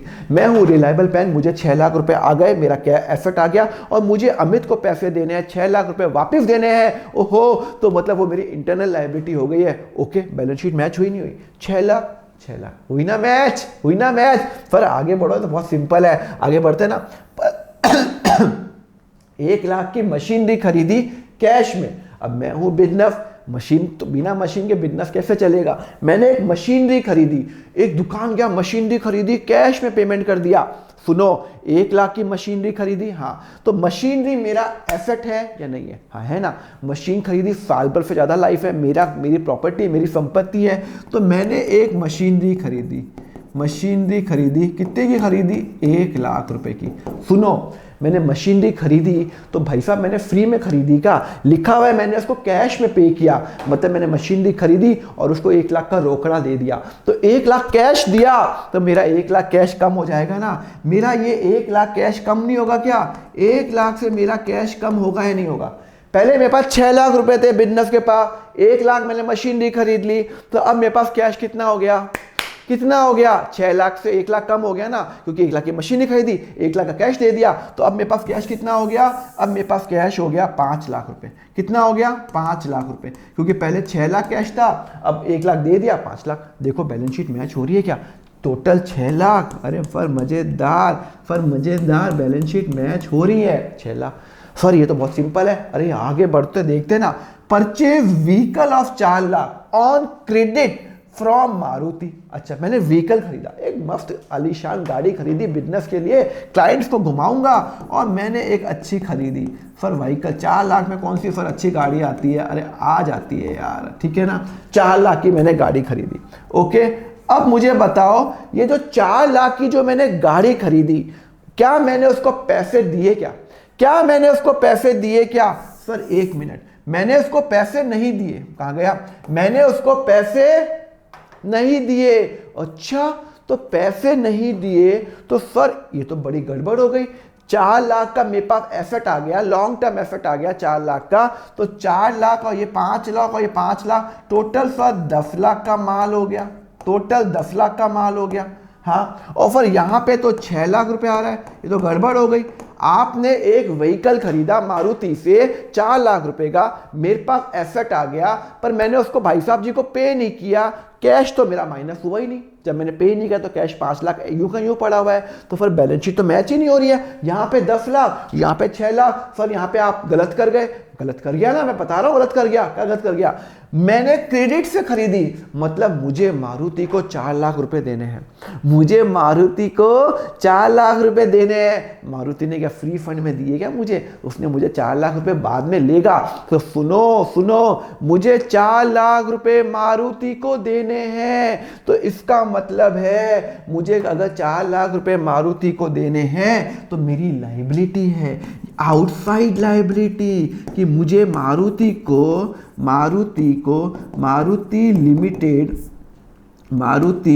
लिमिटेड को मुझे 4 लाख रुपए देने हैं। अब समझ में आया, अब मैच हुई या नहीं हुई? 10 लाख रुपए, 10 लाख रुपए समझ में आया? 5 लाख, 4 लाख, 1 लाख, 10 लाख, 10 लाख, समझ में आया नहीं आया? तो मतलब मैंने व्हीकल खरीदा, पे नहीं किया तो क्या होगा? पे तो करना है ना, तो मुझे 4 लाख रुपए मारुति को पे करने हैं, तो यहाँ पे 4 लाख की लायबिलिटी आ गई। ये मेरी आउटसाइड लायबिलिटी है, या मेरी क्या एक्सटर्नल लायबिलिटी है, ये मेरी इंटरनल है, ये मेरा नॉन करंट एसेट है, ये मेरा करंट एसेट है। समझ में आया? आपको बैलेंस शीट मैंने बना दिया, आपको बैलेंस शीट बना दी, दोनों क्वेश्चन में आपकी बैलेंस शीट आपकी बन गई। क्लियर है? चलो अब आपको ये समझ में आ गया बैलेंस शीट होती क्या है। बैलेंस शीट वो होती है जो एज ऑन पर्टिकुलर डेट होती है।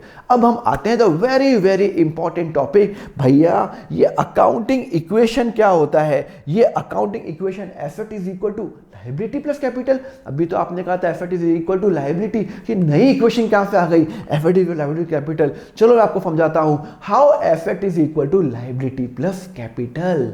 सो स्टूडेंट, आपको तो पता ही है कि एसेट हमेशा लायबिलिटीज के इक्वल होता है। देखो चलो मैं आपको बताता हूं, ये मेरी बैलेंस शीट है, मैं आपको ये बता चुका हूं कि total of asset it has to be equal to a total of liability. मतलब एसेट का टोटल हमेशा लायबिलिटी के इक्वल होगा, मतलब asset is equal to total liability. मैंने आपको ये प्रूफ करा दिया कि हमेशा एसेट का टोटल लायबिलिटी के इक्वल होगा। ओके, अब होता क्या है, मैं लायबिलिटीज को 2 में डिवाइड कर सकता हूं। हाँ कर सकता हूं ना, लायबिलिटीज को मैंने 2 में डिवाइड की, जैसा कि मैंने आपको बताया कि लायबिलिटीज को मैं 2 में डिवाइड कर सकता हूं। एक होता है इंटरनल लायबिलिटी, एक होता है एक्सटर्नल। एक जो मुझे अपने बिजनेस के मालिक को पे करना है, और एक जो मुझे आउटसाइड पर्सन को पे करना है। तो लायबिलिटीज को मैं 2 में ब्रेक कर रहा हूं। एक ब्रेक कर रहा हूं मैं इंटरनल लायबिलिटी, ओके, और एक मैं बोल रहा हूं एक्सटर्नल लायबिलिटी। आपको मैं बता चुका हूं कि लायबिलिटीज जो होती है it is a sum of internal और एक्सटर्नल। मतलब अगर मेरे बिजनेस ने, मेरे मालिक ने पैसा डाला वो भी लायबिलिटी है, और किसी थर्ड पर्सन ने एचडीएफसी बैंक, कोटक से लोन लिया है, किसी को सैलरी देनी है, वो भी मेरी लायबिलिटी है। तो जो मुझे मालिक के अलावा किसी को पे करना है तो वो एक्सटर्नल में जाएगा, मालिक को पे करना है, ओनर को पे करना है इंटरनल में। तो टोटल लायबिलिटी को 2 में डिवाइड किया, इंटरनल और एक्सटर्नल। और यहां पर मैं वही कर रहा हूं, कैपिटल और आउटसाइड लायबिलिटी। कैपिटल को आपको मैं आपको बता चुका हूं, it is known as internal और it is known as external. It is known as external, जो मुझे किसी हाउस पे करनी है। तो asset is equal to total liability. तो इसी को अगर अपन ब्रेक करें, इसी को अपन ब्रेक करें, चलो मैं आपको ब्रेक करके बताता हूं। मैंने आपको बताया asset is equal to liability, ये मैंने आपको बताया नहीं बताया? हाँ बताया। अब लायबिलिटीज को दो में डिवाइड करते हैं, एक अपन डिवाइड करते हैं एक्सटर्नल लायबिलिटी, ओके, एक अपन डिवाइड करेंगे एक्सटर्नल लायबिलिटी और एक अपन डिवाइड करेंगे इंटरनल लायबिलिटी। हाँ सर, ये भी आपने बताया था, क्योंकि लायबिलिटी दो टाइप की होती है, आपको बता चुका हूं, एक होती है एक्सटर्नल, एक होती है इंटरनल। तो मैंने यहाँ पे ब्रेक किया। अब इसी इक्वेशन को अपन ऐसे भी लिख सकते हैं, asset is equal to external liability, हाँ सर, प्लस इंटरनल लायबिलिटी। हाँ ये भी लिख सकते हैं। हाँ सर, क्यों नहीं लिख सकते सर? क्योंकि आपने बताया है asset is equal to liability. Liabilities दो टाइप की होती है, इंटरनल और एक्सटर्नल। तो लायबिलिटीज को दो पार्ट में डिवाइड किया, तो asset is equal to external liability plus internal liability. अब मैं यहां पे आगे बढ़ रहा हूं, एसेट को मैं ब्रेक नहीं कर रहा हूं, एसेट्स को मैं यहां पे सेम रख रहा हूं। एक्सटर्नल लायबिलिटी को अब मैं नाम दूंगा सिंपल लायबिलिटी नाम दूंगा, और इंटरनल लायबिलिटी को मैं नाम दूंगा कैपिटल। इंटरनल लायबिलिटी जो होगी वो मेरी कैपिटल होगी, और एक्सटर्नल लायबिलिटी को अब मैं नाम दूंगा लायबिलिटी। मतलब asset is equal to liability, यहां पे लायबिलिटीज का मतलब है इंटरनल और एक्सटर्नल दोनों।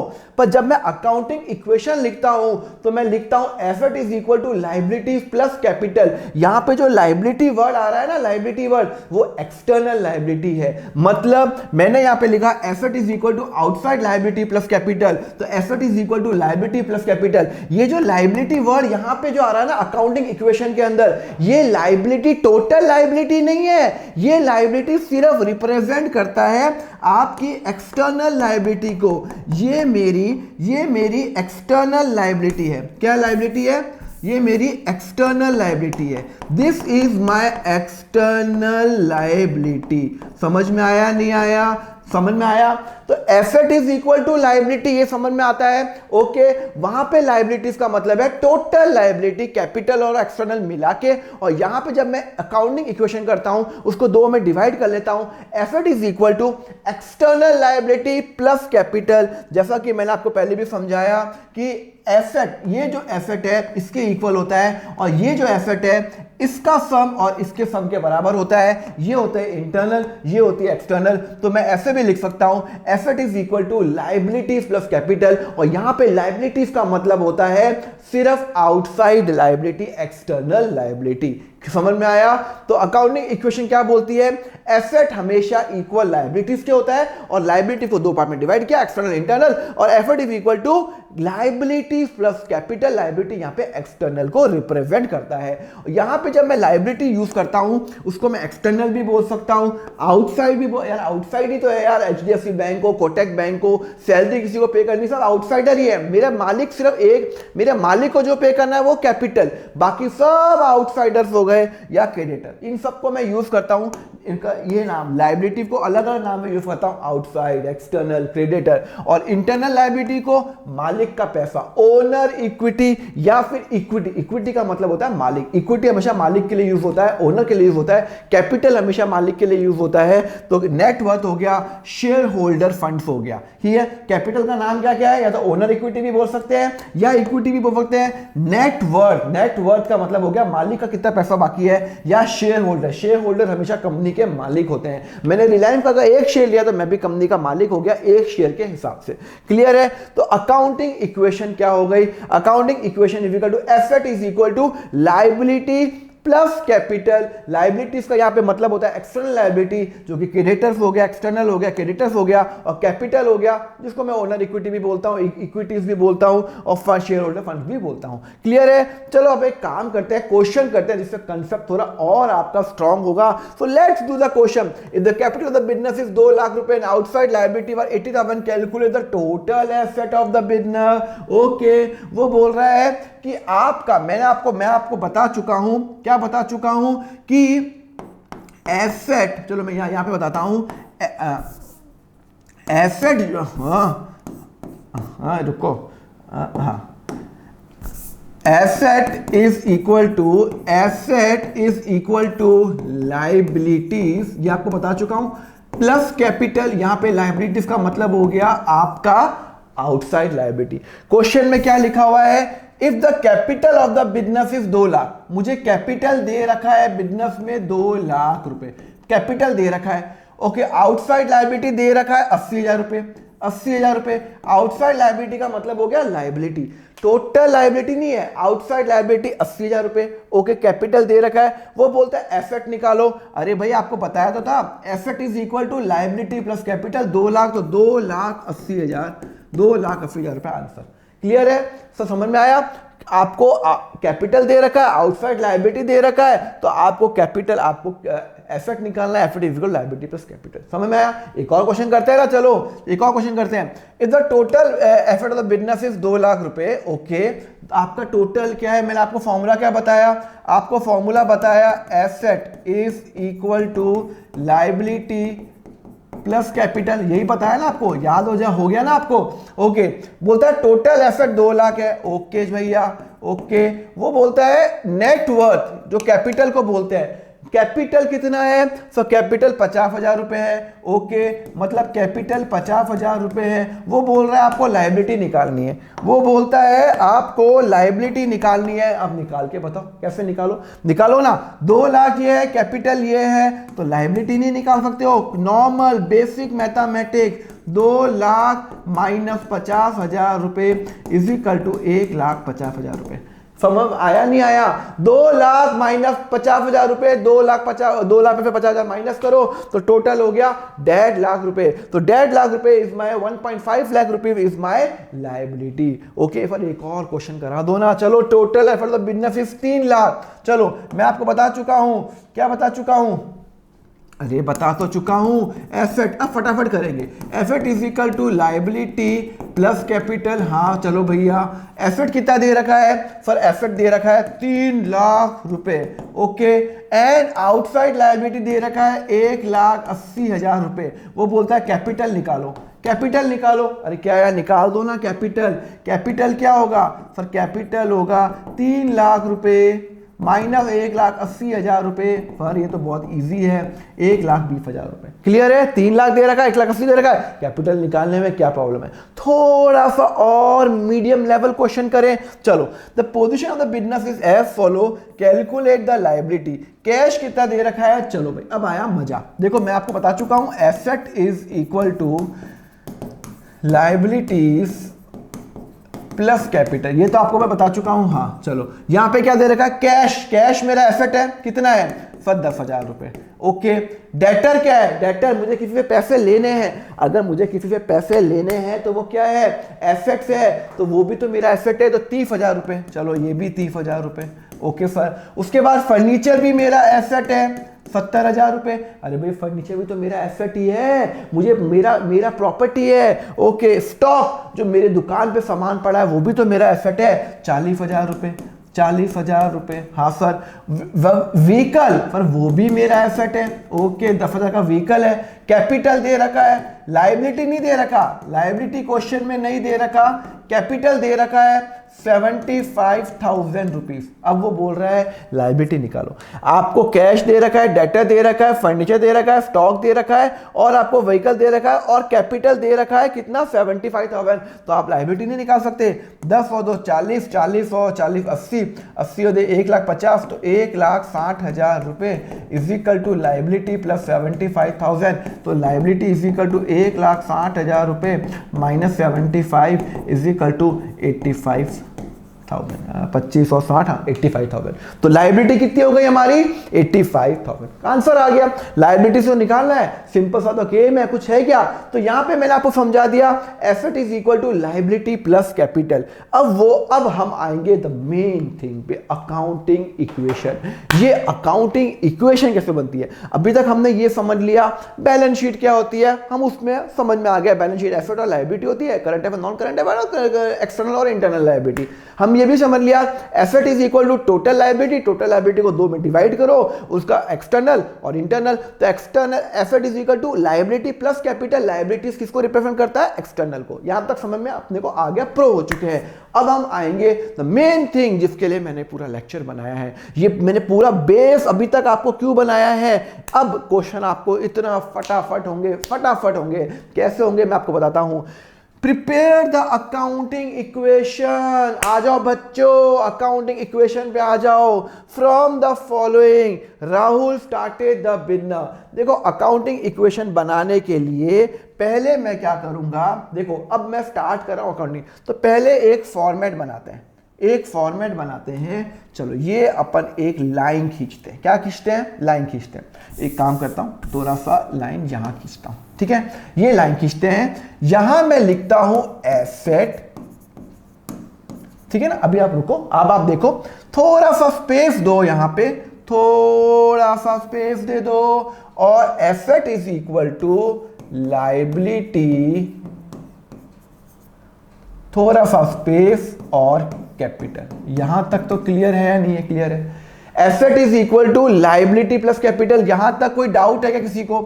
Asset is equal to liability plus capital, किसी को डाउट है, नहीं सर किसी को डाउट नहीं है, ठीक है ना। चलो ये यहां पे लायबिलिटी किसकी है, एक्सटर्नल लायबिलिटी, बेटा अभी तो बताया आपको मैंने। चलो वो बोलता है पहला, जब अकाउंटिंग इक्वेशन करते हो तो पहले आपको यहां पे होता है, यहां पे होगी आपकी ट्रांजैक्शन, ठीक है ना। यहां लिखा है Rahul started the business with cash, आप एज इट इज लिखो, राहुल स्टार्टेड, जो लिखा हुआ है बिजनेस, जो लिखा हुआ है वो यहां पे लिखो विथ कैश। कितने में उसने कैश में स्टार्ट किया, राहुल अगर राहुल ने बिजनेस स्टार्ट किया तो राहुल कौन हो गया, बिजनेस का मालिक हो गया। कॉमन सेंस है। आप अकाउंटिंग इक्वेशन कैजुअल शर्ट्स के बना रहे हो, जो एक बिजनेस का नाम है कैजुअल शर्ट लिमिटेड। अब वो उस बिजनेस में राहुल ने बिजनेस में पैसा डाला, कितना पैसा डाला, 3 लाख। तो मैं हूं बिजनेस, मेरे पास कितना पैसा आया, मेरे पास 3 लाख रुपए आया, मेरे पास 3 लाख रुपए आया। तो यहां पे मैं लिखूंगा कैश, क्या लिखूंगा, कैश, ऊपर कैश, एसेट में 3 लाख रुपए। एसेट को मैं ब्रेकअप किया, मैंने एसेट का ब्रेकअप किया, कैश कितना है मेरे पास, 3 लाख रुपए। कौन लाया सर, ओनर लाया, मालिक लाया, लिखा ना मालिक। यार देखो ना यार, क्या करते हो, राहुल ने स्टार्ट किया तो राहुल मेरा मालिक है, तो यहां पे कैपिटल, मालिक एक ही है, तो यहां पे कैपिटल कितना हुआ सर, 3 लाख रुपए। समझ में आया। मैं हूं बिजनेस, मेरे को कैश आया 3 लाख रुपए, कौन लाया, मेरा मालिक लाया। तो अगर मैं कल बिजनेस बंद करता हूं तो मुझे मालिक को वो पैसे वापस देने हैं, 3 लाख रुपए या नहीं देने, अरे देने हैं ना सर। अगर मुझे वो 3 लाख रुपए वापस देने हैं तो इसका मतलब हुआ कि वो मेरा मालिक हुआ, ओनर हुआ, कैपिटल हुआ, और कैपिटल में 3 लाख। ओके, तो यहां पे ये वाली सिचुएशन खत्म हो गई। टोटल करो एसेट का, 3 लाख का एसेट हो गया, और ये आपका 0 है, लायबिलिटी 0 है, और आपकी जो कैपिटल है वो 3 लाख है। अकाउंटिंग इक्वेशन टैली हो रही है क्या, 3 lakh is equal to 3 lakh tally हो रही है, कोई दिक्कत आ रही है, नहीं सर कोई दिक्कत नहीं आ रही है, एकदम परफेक्टली टैली हो रही है, कोई दिक्कत नहीं आ रही है। आगे बढ़े क्या, आगे बढ़ते हैं ना सर। चलो उसके बाद परचेज मशीनरी इन कैश 40,000 रुपए। मैं हूं बिजनेस, मैंने कैजुअल शर्ट ने एक बिजनेस में एक मशीनरी खरीदी 40,000 रुपए कैश देके। अब बताओ, जब मैं, ये मेरी पहली ट्रांजैक्शन, मैंने दूसरी ट्रांजैक्शन है परचेज मशीनरी, जो लिखा हुआ है वो लिखो विथ कैश। कितने की ली मैंने मशीनरी, तो मैंने मशीनरी ली 40,000 में, तो यहां पे मशीनरी मेरा एसेट आया या नहीं आया, हाँ आया ना। ऊपर लिखो, हेडिंग ऊपर लिखोगे, हमेशा ध्यान रखना हेडिंग ऊपर आएगी, नीचे कभी भी हेडिंग नहीं आएगी, हेड, इसलिए मैंने यहाँ पे जगह छोड़ी है। मैंने 40,000 की मशीनरी खरीदी, कितनी खरीदी, हाँ 40,000 की मशीनरी खरीदी।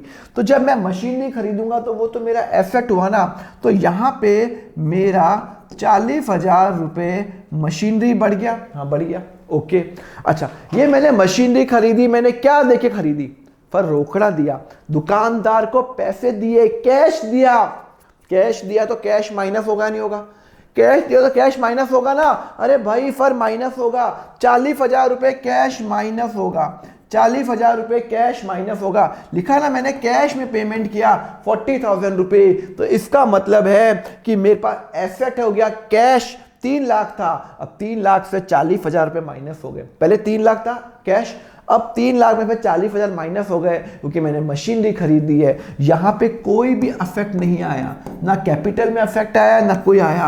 अब टोटल करो, टोटल एसेट क्या क्या मेरे पास, कैश 3 लाख माइनस 40,000 2,60,000 कैश है।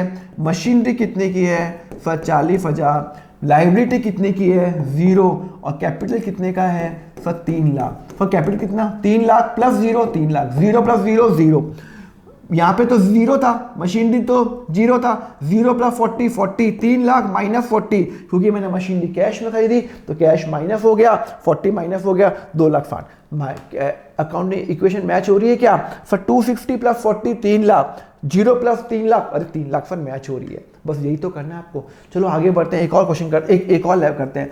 Purchase vehicle from Neha on credit. मैंने एक व्हीकल लिया, आपको ये अच्छी तरह पता है कि व्हीकल क्या होता है, आपका एसेट होता है। व्हीकल क्या होता है, आपका एसेट होता है। चलो मैं यहाँ पे लिखूंगा purchase vehicle, purchase vehicle. Vehicle एक एसेट होता है। मैंने कितने का एसेट लिया सर 50,000 रुपए का। कितने का एसेट लिया 50,000 रुपए का प्लस किया। ओके सर, जब मैंने 50,000 का मैंने व्हीकल लिया, एक मिनट, जब मैंने 50,000 का 50,000 का मैंने व्हीकल लिया तो मैंने क्या उसको कैश पेमेंट किया क्या? नहीं सर, मैंने क्रेडिट में खरीदा। अच्छा, क्रेडिट में खरीदा मतलब यहां पे मैंने पैसा पे नहीं किया। तो सर एक बात बताओ, यहां पे आ गया 2,60,000 कैश, अभी आपके पास एक मशीनरी भी पड़ी है और एक व्हीकल भी आ गया, तो फिर टोटल तो यहाँ पे 3,50,000 आ रहा है, पर यहाँ पे तो 3 लाख ही आ रहा है। सुनो ना, मैंने व्हीकल खरीदा 50,000 का, तो भाई मेरे को क्या फ्री में दिया क्या नेहा ने? नेहा ने क्या फ्री में दिया क्या मुझे? नहीं, नेहा ने फ्री में नहीं दिया, मुझे नेहा को पैसे देने पड़ेंगे 50,000 रुपए। कितने देने पड़ेंगे? 50,000 रुपए।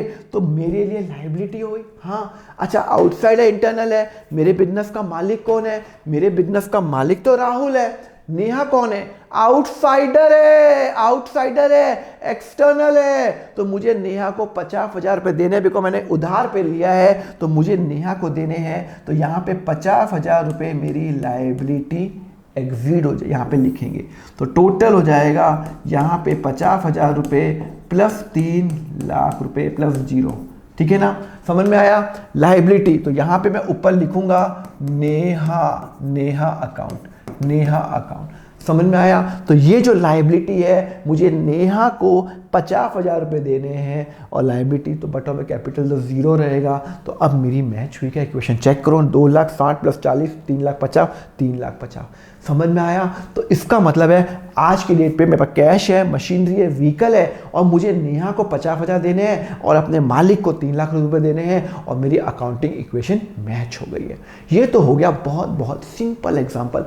अब मैं थोड़ा थोड़ा आपको कॉम्प्लेक्स में मूव करूंगा, तो इसी को मैं बोलता हूं the very important comprehensive question. अब तक मैंने जो भी आपको बताया ना, उसका क्रक्स और उसका अगर आपने ये क्वेश्चन कर लिया तो इसका मतलब अकाउंटिंग इक्वेशन में आप चैंपियन, कोई आपको रोक ही नहीं सकता। चलो तो स्टार्ट करते हैं ये question. The prepare the accounting equation of reliable pen limited from the following equation. तो स्टार्ट करें, चलो स्टार्ट करते हैं। तो देखो ये मैंने यहाँ पे लिख दिया एसेट। तो सबसे पहले तो आप क्या करोगे, आप यहाँ पे एक लाइन खींचोगे, यहाँ पे आप लिखोगे एसेट। क्या लिखोगे? एसेट। देखो एसेट्स थोड़े ज्यादा होते हैं, तो एसेट्स में आप 4-5 की लाइन तो सॉरी, हाँ लाइन खींच लो, थोड़ी यहाँ पे स्पेस बना दो, ठीक है, ओके। और यहाँ पे लिखो लाइबिलिटी, लाइबिलिटी, लाइबिलिटी का मतलब है, और यहाँ लिखो आप कैपिटल। बात समझ में आ रही है नहीं आ रही है? Asset is equal to liability plus capital. यहाँ समझ में आया? Asset is equal to liability plus capital. Okay, liability मतलब एक्सटर्नल। स्टार्ट करें, चलो स्टार्ट करते हैं। पहली ट्रांजैक्शन में क्या लिखा हुआ है? अमित ने, देखो मैं सेम से मैं इतना लिखूंगा तो आपको लिए टाइम वेस्ट होगा। अमित स्टार्टेड द बिजनेस, ठीक है ना, ओके। उसने बिजनेस स्टार्ट किया रिलायबल पेन लिमिटेड का कैश में 2,50,000।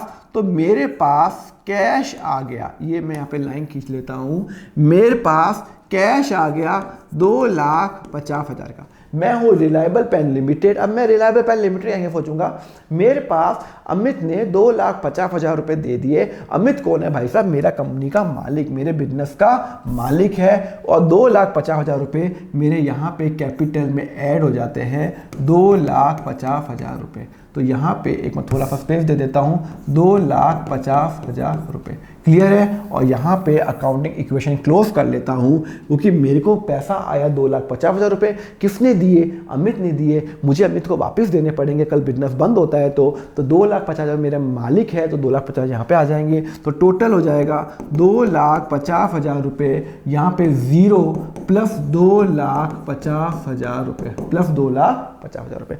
कंसेप्ट समझ में आया या नहीं आया? आपको समझ में आया नहीं आया? मेरे पास बिजनेस में कैश आया 2,00,000 रुपए, 50,000 रुपए। लायबिलिटी अभी तक 0 है और कैपिटल कितना है? 2,50,000 रुपए मुझे मालिक ने दिया। ओके, आगे बढ़े क्या? चलो यहाँ पे इक्वेशन मैच हो रही है।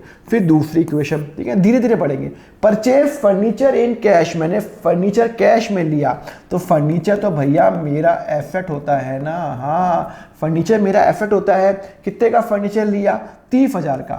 तो प्लस 30,000 का मैंने फर्नीचर लिया। वो बोल रहा है कि वो फर्नीचर मैंने कैश में लिया। तो बट ऑब्वियस मेरा कैश तो माइनस होगा ना, कैश तो माइनस होगा, हाँ होगा ना। अरे क्यों नहीं माइनस होगा कैश? अरे भाई मैंने फर्नीचर कैश में लिया तो मेरा फर्नीचर बढ़ गया, फर्नीचर बढ़ गया और कैश माइनस हो गया, एसेट बन गया। तो 2,20,000 रुपये, यहाँ पे मैं लिख देता हूँ फर्नीचर परचेज, ठीक है ना, प्लस 2,20,000 रुपये प्लस 30,000 रुपये और इजिकल टू 0 प्लस 2,50,000 रुपये। अभी तक तो मेरी अकाउंटिंग इक्वेशन मैच हो रही है। अरे हमेशा मैच होगी, डबल एंट्री सिस्टम फॉलो कर रहे हैं ना। चलो ये हो गया। Cash deposited into a bank 40,000 रुपये। कैश डिपॉजिट किया मैंने बैंक में 40,000 रुपये। जब मैं कैश डिपॉजिट करूंगा तो सुनो, जब मैं किसी को कैश डिपॉजिट करता हूं तो मेरा बैलेंस कम होता है। बैलेंस कितने से कम होगा? 40 से कम होगा। तो जब मैं कैश डिपॉजिट करूंगा, थर्ड कैश डिपॉजिटेड, तो मेरा बैलेंस 40,000 से कैश चले जाएगा। मैंने कैश बैंक में जमा कराया, कैश डिपॉजिटेड इनटू बैंक, मैंने बैंक में कैश जमा कराया तो मेरा कैश कम हो जाएगा, मेरे पास कैश कम होगा। और वो कैश कहाँ जा रहा है? हवा में तो नहीं जा रहा है, मेरे बैंक में जा रहा है। बैंक भी तो मेरा एसेट है, बैंक में जो पैसा पड़ा है मेरा वो भी तो मेरा एसेट है। तो यहाँ पे लिखो बैंक, क्या लिखो? बैंक। और बैंक के नीचे लिखो 40,000 रुपये प्लस। क्लियर है? मतलब बैंक में 40,000 बढ़ गए, मैंने कैश जमा कराया तो HDFC बैंक में मेरे 40,000 बढ़ गए और 40,000 में मेरा कैश कम हो गया, तो यहाँ पे कम हो गया। बस कुछ करना ही नहीं है आपको, तो सर कुछ नहीं करना। 2,20,000 minus 1,80,000 plus vehicle 30,000, sorry plus furniture plus 40,000 रुपये बैंक का, और यहाँ पे 0 प्लस 2,50,000 रुपये। क्लियर है नहीं क्लियर है? ओके, समझ में आया नहीं आया? कदम हमें आ गया। चलो फिर थर्ड भी हो गया। अब अपन फोर्थ करते हैं। एक बार चेक करें मैच हो रहा है क्या? 1,80,000 प्लस 30 2,10,000, 2,10,000 प्लस 40 2,50,000, 2,50,000 पर मैच हो रहा है। ओके, उसके बाद करते हैं purchase good from Akash in cash. मैंने गुड्स खरीदा 5,000 रुपए का, मैंने गुड्स खरीदा 5,000 रुपए का। सुनो, मैंने आकाश से खरीदा कैश में देके। ओके, तो सबसे पहले जब मैंने गुड्स खरीदा मेरा कैश बैलेंस तो कम होगा ही ना। मैंने परचेज किया गुड्स तो मेरा कैश बैलेंस तो कम होगा ना 5,000 रुपये से। अरे भैया जब मैंने सामान खरीदा तो मेरा कैश, मेरा रोकड़ा तो कम होगा ना 5,000 रुपये। अच्छा वो 5,000 रुपये हवा में गए क्या? नहीं, मेरे पास गुड्स आया। गुड्स मतलब मैंने सामान लिया। मैं पेन बनाता हूं तो पेन बनाने के लिए मैंने इंक खरीदी। जो भी मैंने चीजें खरीदी वो भी तो मेरा एसेट है। मैंने इंक कहीं ना कहीं यूज कर सकता हूं ना, तो वो भी तो मेरा एसेट है। तो कितने की इंक ली? 5,000 की। तो उसको मैं इंक को मैं नाम दूंगा स्टॉक। क्या बोलूंगा? स्टॉक। क्या बोलूंगा? स्टॉक। तो स्टॉक के नीचे लिखो मैंने क्या खरीदा? 5,000 का मैंने इंक खरीदी, ठीक है ना, 5,000 की मैंने इंक खरीदी। बात समझ में आई नहीं आई? मैंने एक इंक खरीदी आकाश से कैश में, तो मेरा कैश कम हो गया 5,000 रुपये, और मेरे पास इंक आ गई है, स्टॉक आ गया, उसको स्टॉक बोलता हूँ। जब भी मैं गुड्स खरीदता हूँ तो उसको मैं वर्ड यूज करता हूँ स्टॉक। तो 5,000 की मैंने इंक खरीदी। ओके सर, ये तो बहुत समझ में आ गया, चलो समझ में आ गया। तो टोटल यहाँ पे तो कुछ हुआ ही नहीं है, तो 1,80,000 माइनस 50 कितने होते हैं सर? 1,75,000 रुपये प्लस 30,000 रुपये प्लस 40,000 रुपीज़ का आपका बैंक प्लस 5,000 रुपये का स्टॉक, और यहाँ पे 0 प्लस 2,50,000 की कैपिटल। कितना हो जाएगा चेक करो? 1,75,000 180 प्लस 2,10,000 2,10,000 प्लस 50, और सर मैच हो रहा है, 2,50,000 हो रहा है सर, मैच हो रहा है। ओके चलो अब अपन थोड़ा आगे बढ़ते हैं, थोड़ा और कॉम्प्लेक्स करते हैं। रेंट पेड वाया चेक, मैंने रेंट को चेक से पे किया। कितना पे किया? 2,000 रुपये। अरे बताओ ना, रेंट को पे किया। अब यहां पे कॉम्प्लेक्सिटी थोड़ी चालू हो गई है।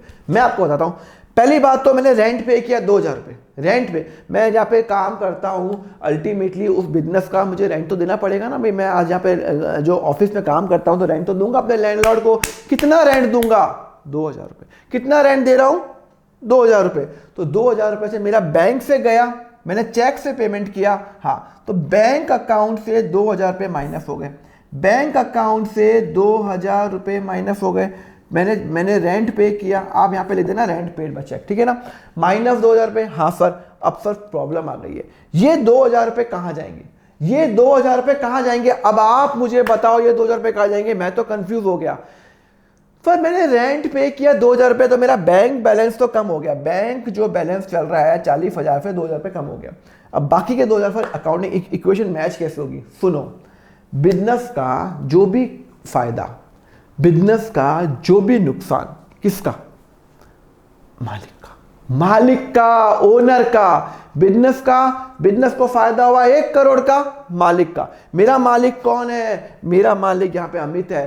तो अगर मेरे बिजनेस को कोई फायदा हुआ, मुझे अमित को देने हैं, और अगर मुझे बिजनेस को नुकसान हुआ तो मुझे अमित से लेने हैं।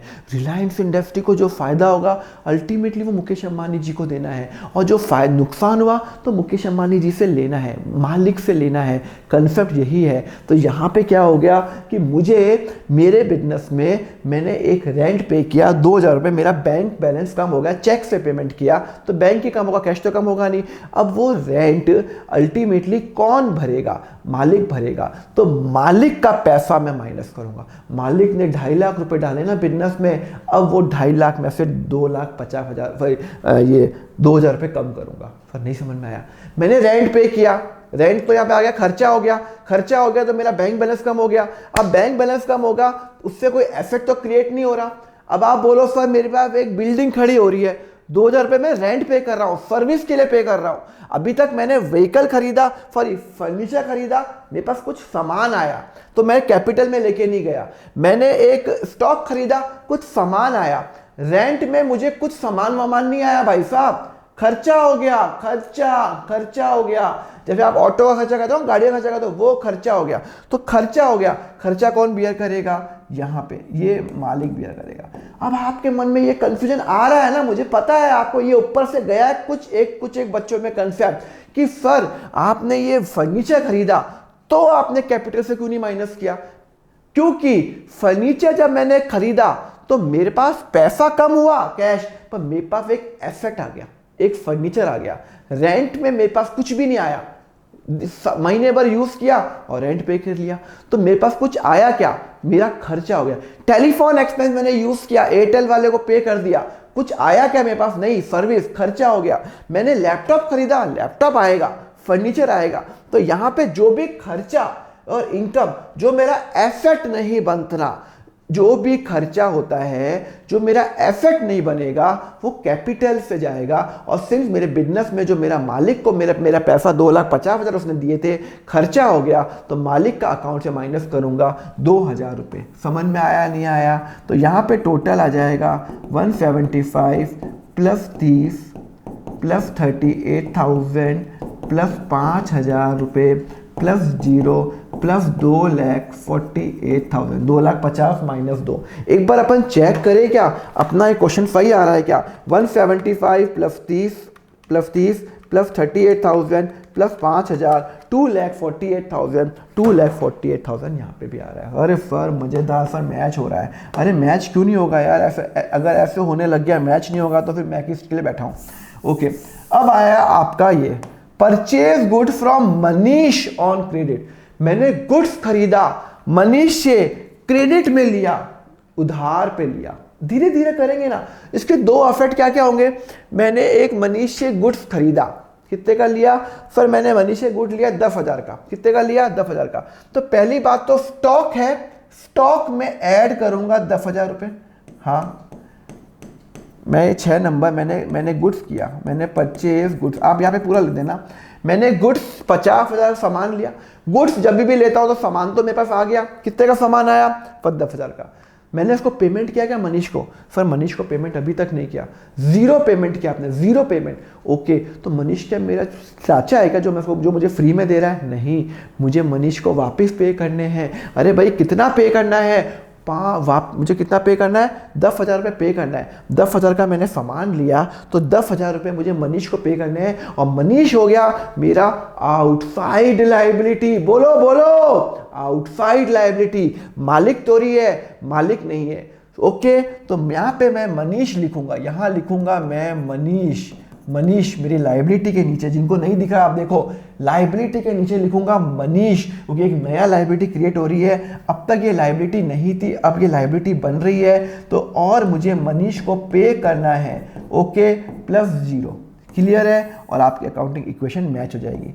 175 plus 30,000 plus 38,000 plus 15,000 is equal to 10,000 plus 2,48,000। एक बार चेक करो इसका टोटल 258 ही आ रहा है क्या। 175 प्लस 30 प्लस 38,000 प्लस 15,000 रुपये, 2,58,000 2,58,000।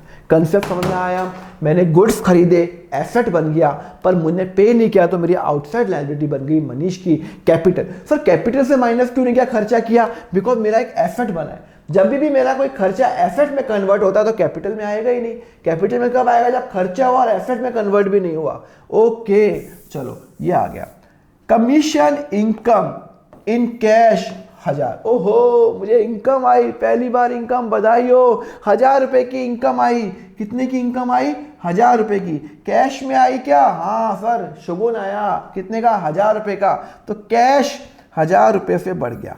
यहाँ पे लिख दो कमीशन इनकम 1,000 रुपए से कैश बढ़ गया। ओके सर, अब एक बात बताओ, 1,000 रुपए से कैश बढ़ा, कहाँ जाएगा, कहाँ जाएगा बताओ बच्चों। 1,000 रुपए से मेरा कैश बढ़ गया, कैश बढ़ गया, दिख रहा है बच्चों को, दिख रहा है। हाँ, कैश 1,000 रुपए से बढ़ गया। अब ये 1,000 रुपए कैश कहाँ जाएगा, अब आप मुझे बताओ, मैं नहीं बताऊंगा, आप बताओ।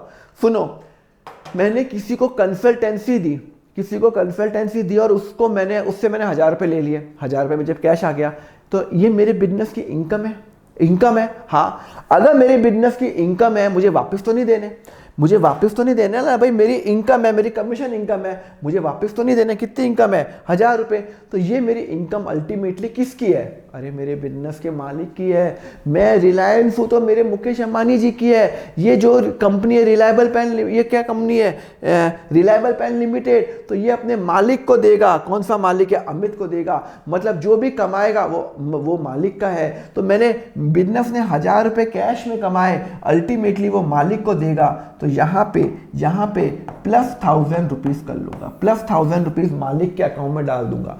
जब खर्चा हुआ था मेरा रेंट का तो मैंने माइनस किया, जब मुझे इनकम होगी तो मुझे मालिक को देने हैं। मेरे पास 1,000 रुपये इनकम हुई, अल्टीमेटली वो इनकम मुझे मालिक को देने हैं। यहाँ मेरे बिजनेस का फायदा मालिक को मिलने वाला है। तो जो भी फायदा मालिक के अकाउंट में ऐड करूंगा, जो भी नुकसान मालिक के अकाउंट को माइनस करूंगा। अरे कितना ईजी है यार, आपके लिए बताओ ना। तो टोटल करेंगे, टोटल आ जाएगा 1,76,000 प्लस 30,000 रुपये प्लस 38,000 प्लस 15,000 रुपये, यहाँ पे हो जाएगा 10,000 रुपये प्लस 2,49,000 रुपये। एक बार चेक करो, 2,59,000 टोटल आ रहा है कि यहाँ पे 176 प्लस 30 प्लस 38,000 प्लस 15,000 रुपये अरे ब्रिलियंट, 2,59,000, 2,59,000। अरे सर मस्त कर रहे हो आप तो। अरे यार मस्त तो करूँगा ही ना, आपकी दुआ जो है मेरे पास, आपकी ब्लेसिंग्स जो है। Sold the goods to Neha. सोचो आपको कराते कराते मैंने गलत कर लिया तो मेरी क्या इमेज रह जाएगी। Okay just kidding. चलो 8, sold goods to Neha costing. मैं भी इंसान हूं, गलती कर सकता हूं। चलो मैंने, अब आया वेरी वेरी इंपॉर्टेंट चीज, मैंने नेहा को सामान बेचा 4,700 का सामान 5,000 में बेचा। अरे मैं बिजनेस करने बैठा हूँ तो यार मैं ऐसे तो नहीं बैठा हूँ कि मैंने बिजनेस किया और मैंने फ्री में बेचा, नहीं। मैंने नेहा को सामान बेचा, मैं एज्यूम करता हूँ मैंने कैश में बेचा, तो चलो मैं इन कैश लिख देता हूँ यहाँ पे, ठीक है ना। यहाँ पे क्वेश्चन में यहाँ पे नहीं लिखा हुआ तो मैं यहाँ पे लिख देता हूँ इन कैश, यहाँ पे लिख देता हूँ इन कैश, ठीक है ना। यहाँ पे क्वेश्चन में लिखा हुआ है मैंने सामान बेचा। चलो एक काम कर, सॉरी मैंने कैश में नहीं बेचा, ठीक है ना। हाँ मैं कैश में नहीं बेचा, ओके सॉरी।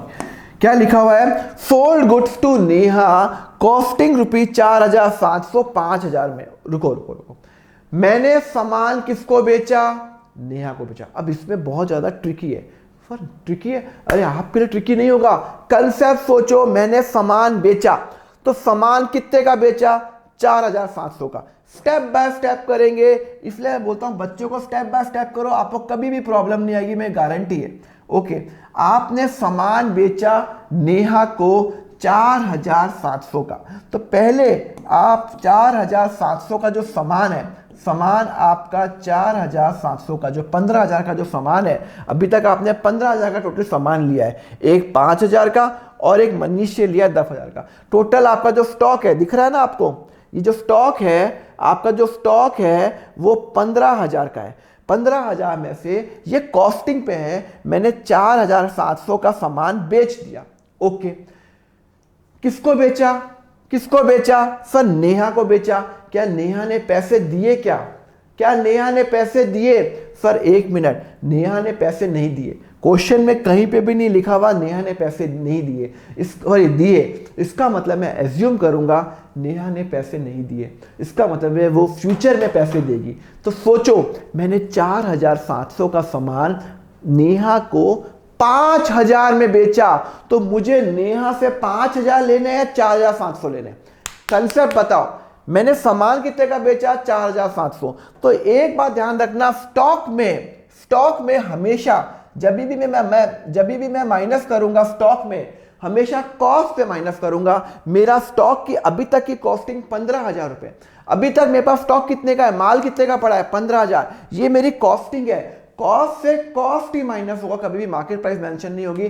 तो 15,000 का सामान मैंने खरीदा, उसमें से 4,700 का सामान मैंने बेच दिया, वो मेरी खरीद है 4,000। तो 15,000 का आप दुकानदार हो, आपने सामान खरीदा 15,000 का, उसमें फिर 4,700 का आपने सामान बेच दिया। कितने का बेचा, 5,000 का। किसको बेचा, नेहा को। क्या नेहा से पैसे आए, नहीं आए। इसका मतलब है आपको नेहा से पैसे लेने हैं, हाँ लेने हैं। तो यहां पे ऊपर लिखो प्लस नेहा से पैसे कितने लेने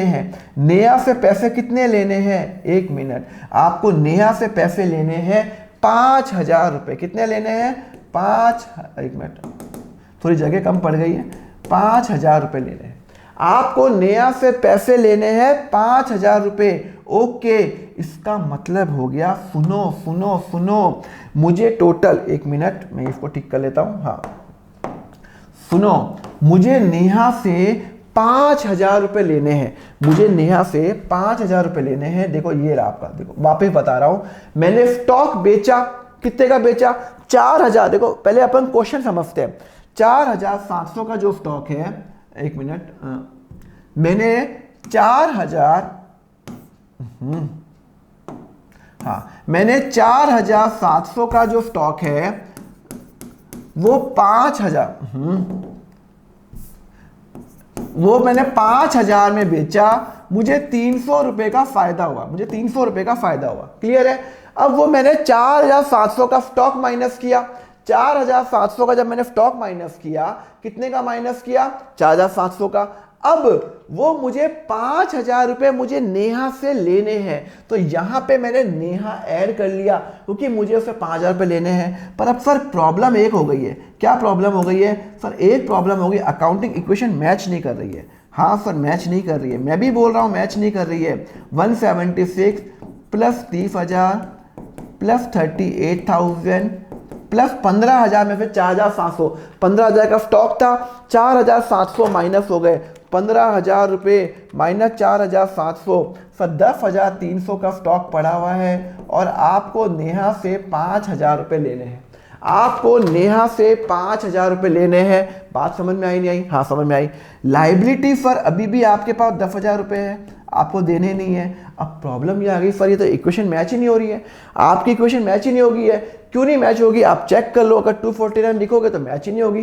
क्यों नहीं मैच होगी? बिकॉज आपने 4,700 का सामान 5,000 में नेहा को बेचा, तो 300 का फायदा भी तो हुआ। 300 का फायदा भी तो हुआ। देखो ना, मैंने नेहा को सामान बेचा 4,700 का, 5,000 में 300 का फायदा हुआ। बल्ले बल्ले, ये 300 का फायदा किसका? मेरे मालिक का, अमित का फायदा। 300 का फायदा किसका? मालिक का। तो मैं मालिक में 300 रुपये ऐड कर लूंगा। जो भी कमीशन इनकम मालिक का, जो मैंने कमाया 4,700 का माल 5,000 बेचा, 300 का फायदा मालिक का। रिलायंस जो भी बेचता है फायदा होता है किसका? मुकेश अंबानी जी का। यहाँ पे 4,700 का फायदा, 5,000, 300 का फायदा, तो 300 रुपये, तो 2,49,300 रुपीज। 249 कैपिटल था प्लस 300, 249, और लायबिलिटी 10,000 है। अब आप देखो, अब आपका इक्वेशन मैच होती है क्या?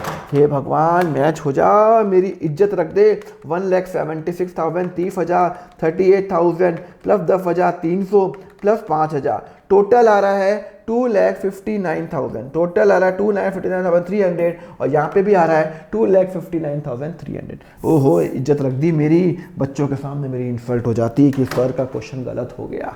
चलो ठीक है ना, चलो समझ में आ गया। वापस समझा रहा हूँ, 4,700 मैंने स्टॉक से माइनस किए, मुझे 5,000 नेहा से लेने हैं, तो नेहा का अकाउंट क्रिएट किया। नेहा का देखो ना, नेहा का अकाउंट क्रिएट किया, 5,000 मुझे नेहा से लेने हैं। और अब मुझे कितने, ये जो 300 का फायदा हुआ ये मालिक का है, तो मैंने मालिक के अंदर ऐड कर लिया। क्लियर है नहीं क्लियर है? हाँ सर क्लियर है। ओके आगे बढ़ूं? चलो फिर आगे बढ़ते हैं ना। सर क्यों आप आगे नहीं बढ़ रहे हो? चलो आगे। 9, पेड कैश टू मनीष 8,000 रुपये। ये मनीष कौन है? मनीष का किस चिड़िया का नाम है? मनीष मेरी लाइबिलिटी में आ रहा है। मनीष मेरी लाइबिलिटी में आ रहा है 10,000 रुपये। उसको मुझे पे करना है ना। हाँ, वो बोल रहा है कि भाई साहब मैंने उसको 8,000 रुपये पे कर दिए। ओके, इसका मतलब है जब मैं मनीष को पे करूंगा माइनस 8,000 रुपये, मेरा कैश माइनस हो गया। जब मैंने मनीष को पैसे पे कर दिए 8,000 रुपये, तो मेरा कैश माइनस हुआ। कैश माइनस हुआ या नहीं हुआ? अरे हुआ ना। 8,000 से मेरा कैश माइनस हो गया। हाँ माइनस हो गया। अब ये जो मनीष मैंने पे कर दिया, तो भैया मेरी लाइबिलिटी भी तो 8,000 से माइनस हुई है। मेरी लाइबिलिटी भी तो 8,000 माइनस हुई है। मुझे मनीष को कितना पे करना था? 10,000 रुपये। मैंने कितना पे किया? कितना पे किया? 8,000 रुपये। तो लाइबिलिटी 8,000 से कम नहीं होगी, तो मनीष को मैं 8,000 रुपये से कम कर लूंगा। सर 2,000 का फायदा हो गया आपको। आपको तो मनीष को 10,000 पे करने थे, आपने 8,000 पे किया। अरे नहीं, ये बातें मत करो। अभी मुझे पे अभी भी 10,000 ही करना है मनीष को, पर मैंने 8,000 दे दिया, 2,000 बाद में दूंगा। इसका मतलब है मेरे यहाँ से कैश गया, 8,000 रुपये का कैश चला गया। हाँ, तो 8,000 का कैश गया, 176 माइनस 8 कितना होता है? 168,000 का कैश गया, प्लस 30,000 रुपये, प्लस 38,000, प्लस 10,300, प्लस 5,000 जो नेहा से लेने हैं, फिर 2,000 रुपये, प्लस 2,49,300। सर एक मिनट, आपने कैपिटल में क्यों नहीं कुछ किया? अरे भाई लाइबिलिटी पे कर रहा हूँ, पुराना हिसाब किताब कर रहा हूँ। मैंने मनीष को पे कर दिया 8,000 रुपये, 8,000 पे कैश गया, 8,000 पे लाइबिलिटी कम हो गई, 2,000 रुपये हो गई, और यहाँ पे हो गई।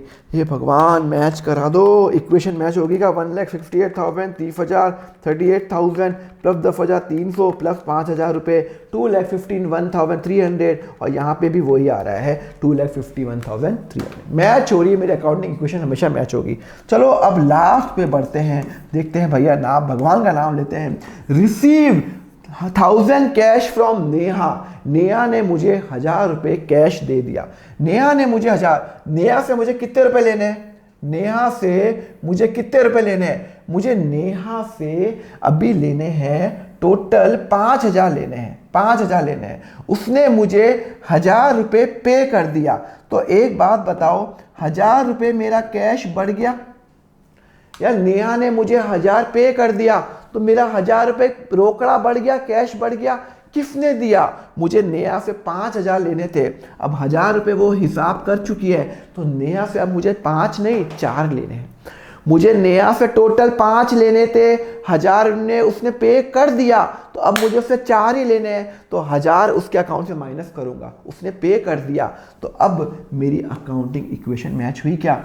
1,69,000 मेरे पास 1000 रुपये कैश आ गया, 30,000 रुपये का मेरे पास वो पड़ा हुआ है, 38,000 का ये पड़ा है, प्लस 10,300 का स्टॉक पड़ा हुआ है, प्लस 4,000 रुपये अभी भी मुझे नेहा से लेने हैं, 2,000 रुपये मुझे मनीष को देने हैं, और 2,49,300 ये हो रहा है।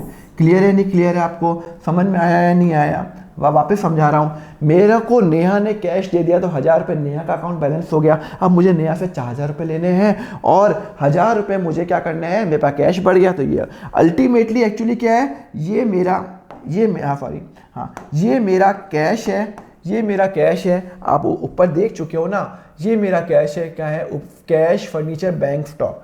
कैश है, 1 मिनट, हाँ कैश है, ये मेरा फर्नीचर है, सॉरी ये मेरा फर्नीचर है, हाँ ये मेरा क्या है? ये 38,000 क्या था? 38,000 क्या था? 38,000 था मेरा फर्नीचर, ये bank stock Neha, bank stock Neha, bank ये मेरा ये बैंक है, ये मेरा बैंक है, ये मेरा स्टॉक है, ये मेरा नेहा से पैसा लेना है, ये मुझे मनीष से पैसा मुझे देना है, ये मेरा कैपिटल है। एक बार देखो मेरा मैच हो रहा है क्या?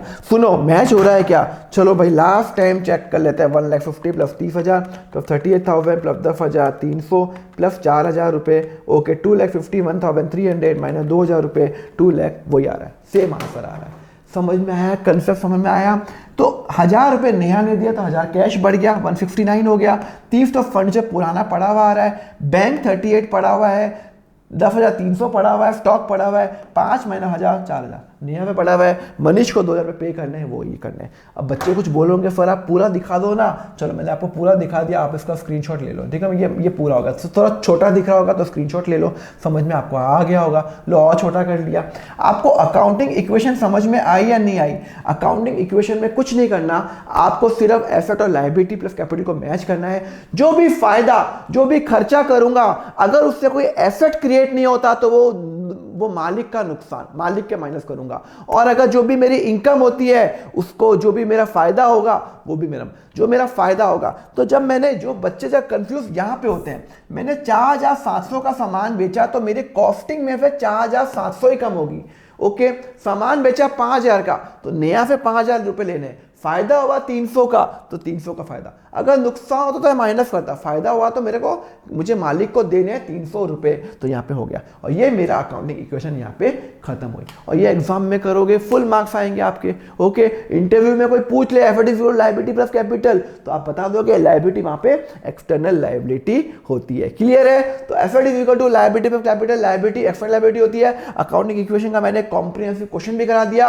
अब आप एक्सपर्ट बन गए, दुनिया का कोई भी क्वेश्चन हो जाए लॉजिकली सोचो कि भाई वो लायबिलिटी वो फायदा है या नुकसान है। कोई खर्चा किया एसेट नहीं बना तो नुकसान है, तो वो कैपिटल से माइनस होगा। क्लियर है? लेक्चर अच्छा लगा तो सब्सक्राइब तो करो ना यार। आप लोग सब्सक्राइब करोगे तो ही तो मैं आपको और ऑसम वीडियो देता रहूंगा। एंड जस्ट लाइक जरूर कर देना, बिकॉज यूट्यूब बाबा को ये मालूम चलता है हाँ बच्चे लाइक करें और लोगों को दिखाएगा तो मेरी मेहनत थोड़ी सफल हो जाएगी। बाकी आपकी इच्छा, लाइक करो या नहीं करो, कर लेना। अगर अच्छा लगा तो ग्रुप ज्वाइन कर लेना। ये ग्रुप है 11th का ग्रुप है, टेस्ट मैं वहाँ पे लेता ही हूँ। अकाउंट क्लास 11th का टेलीग्राम चैनल है और अकाउंट ऐप डाउनलोड करो। पूरा 11th और 12th का कोर्स पहले से रिकॉर्डेड वहाँ पे अवेलेबल है, बहुत सारे बच्चों ने लिया हुआ है। And yes, subscribe and like तो आप कर ही लेना। चलो, thank you very much for this one shot video जो मैंने आपको दिया। होपफुली आपको अच्छा लगा तो सब्सक्राइब एंड लाइक जरूर कर देना। चलो, thank you very much, have a nice day, take care.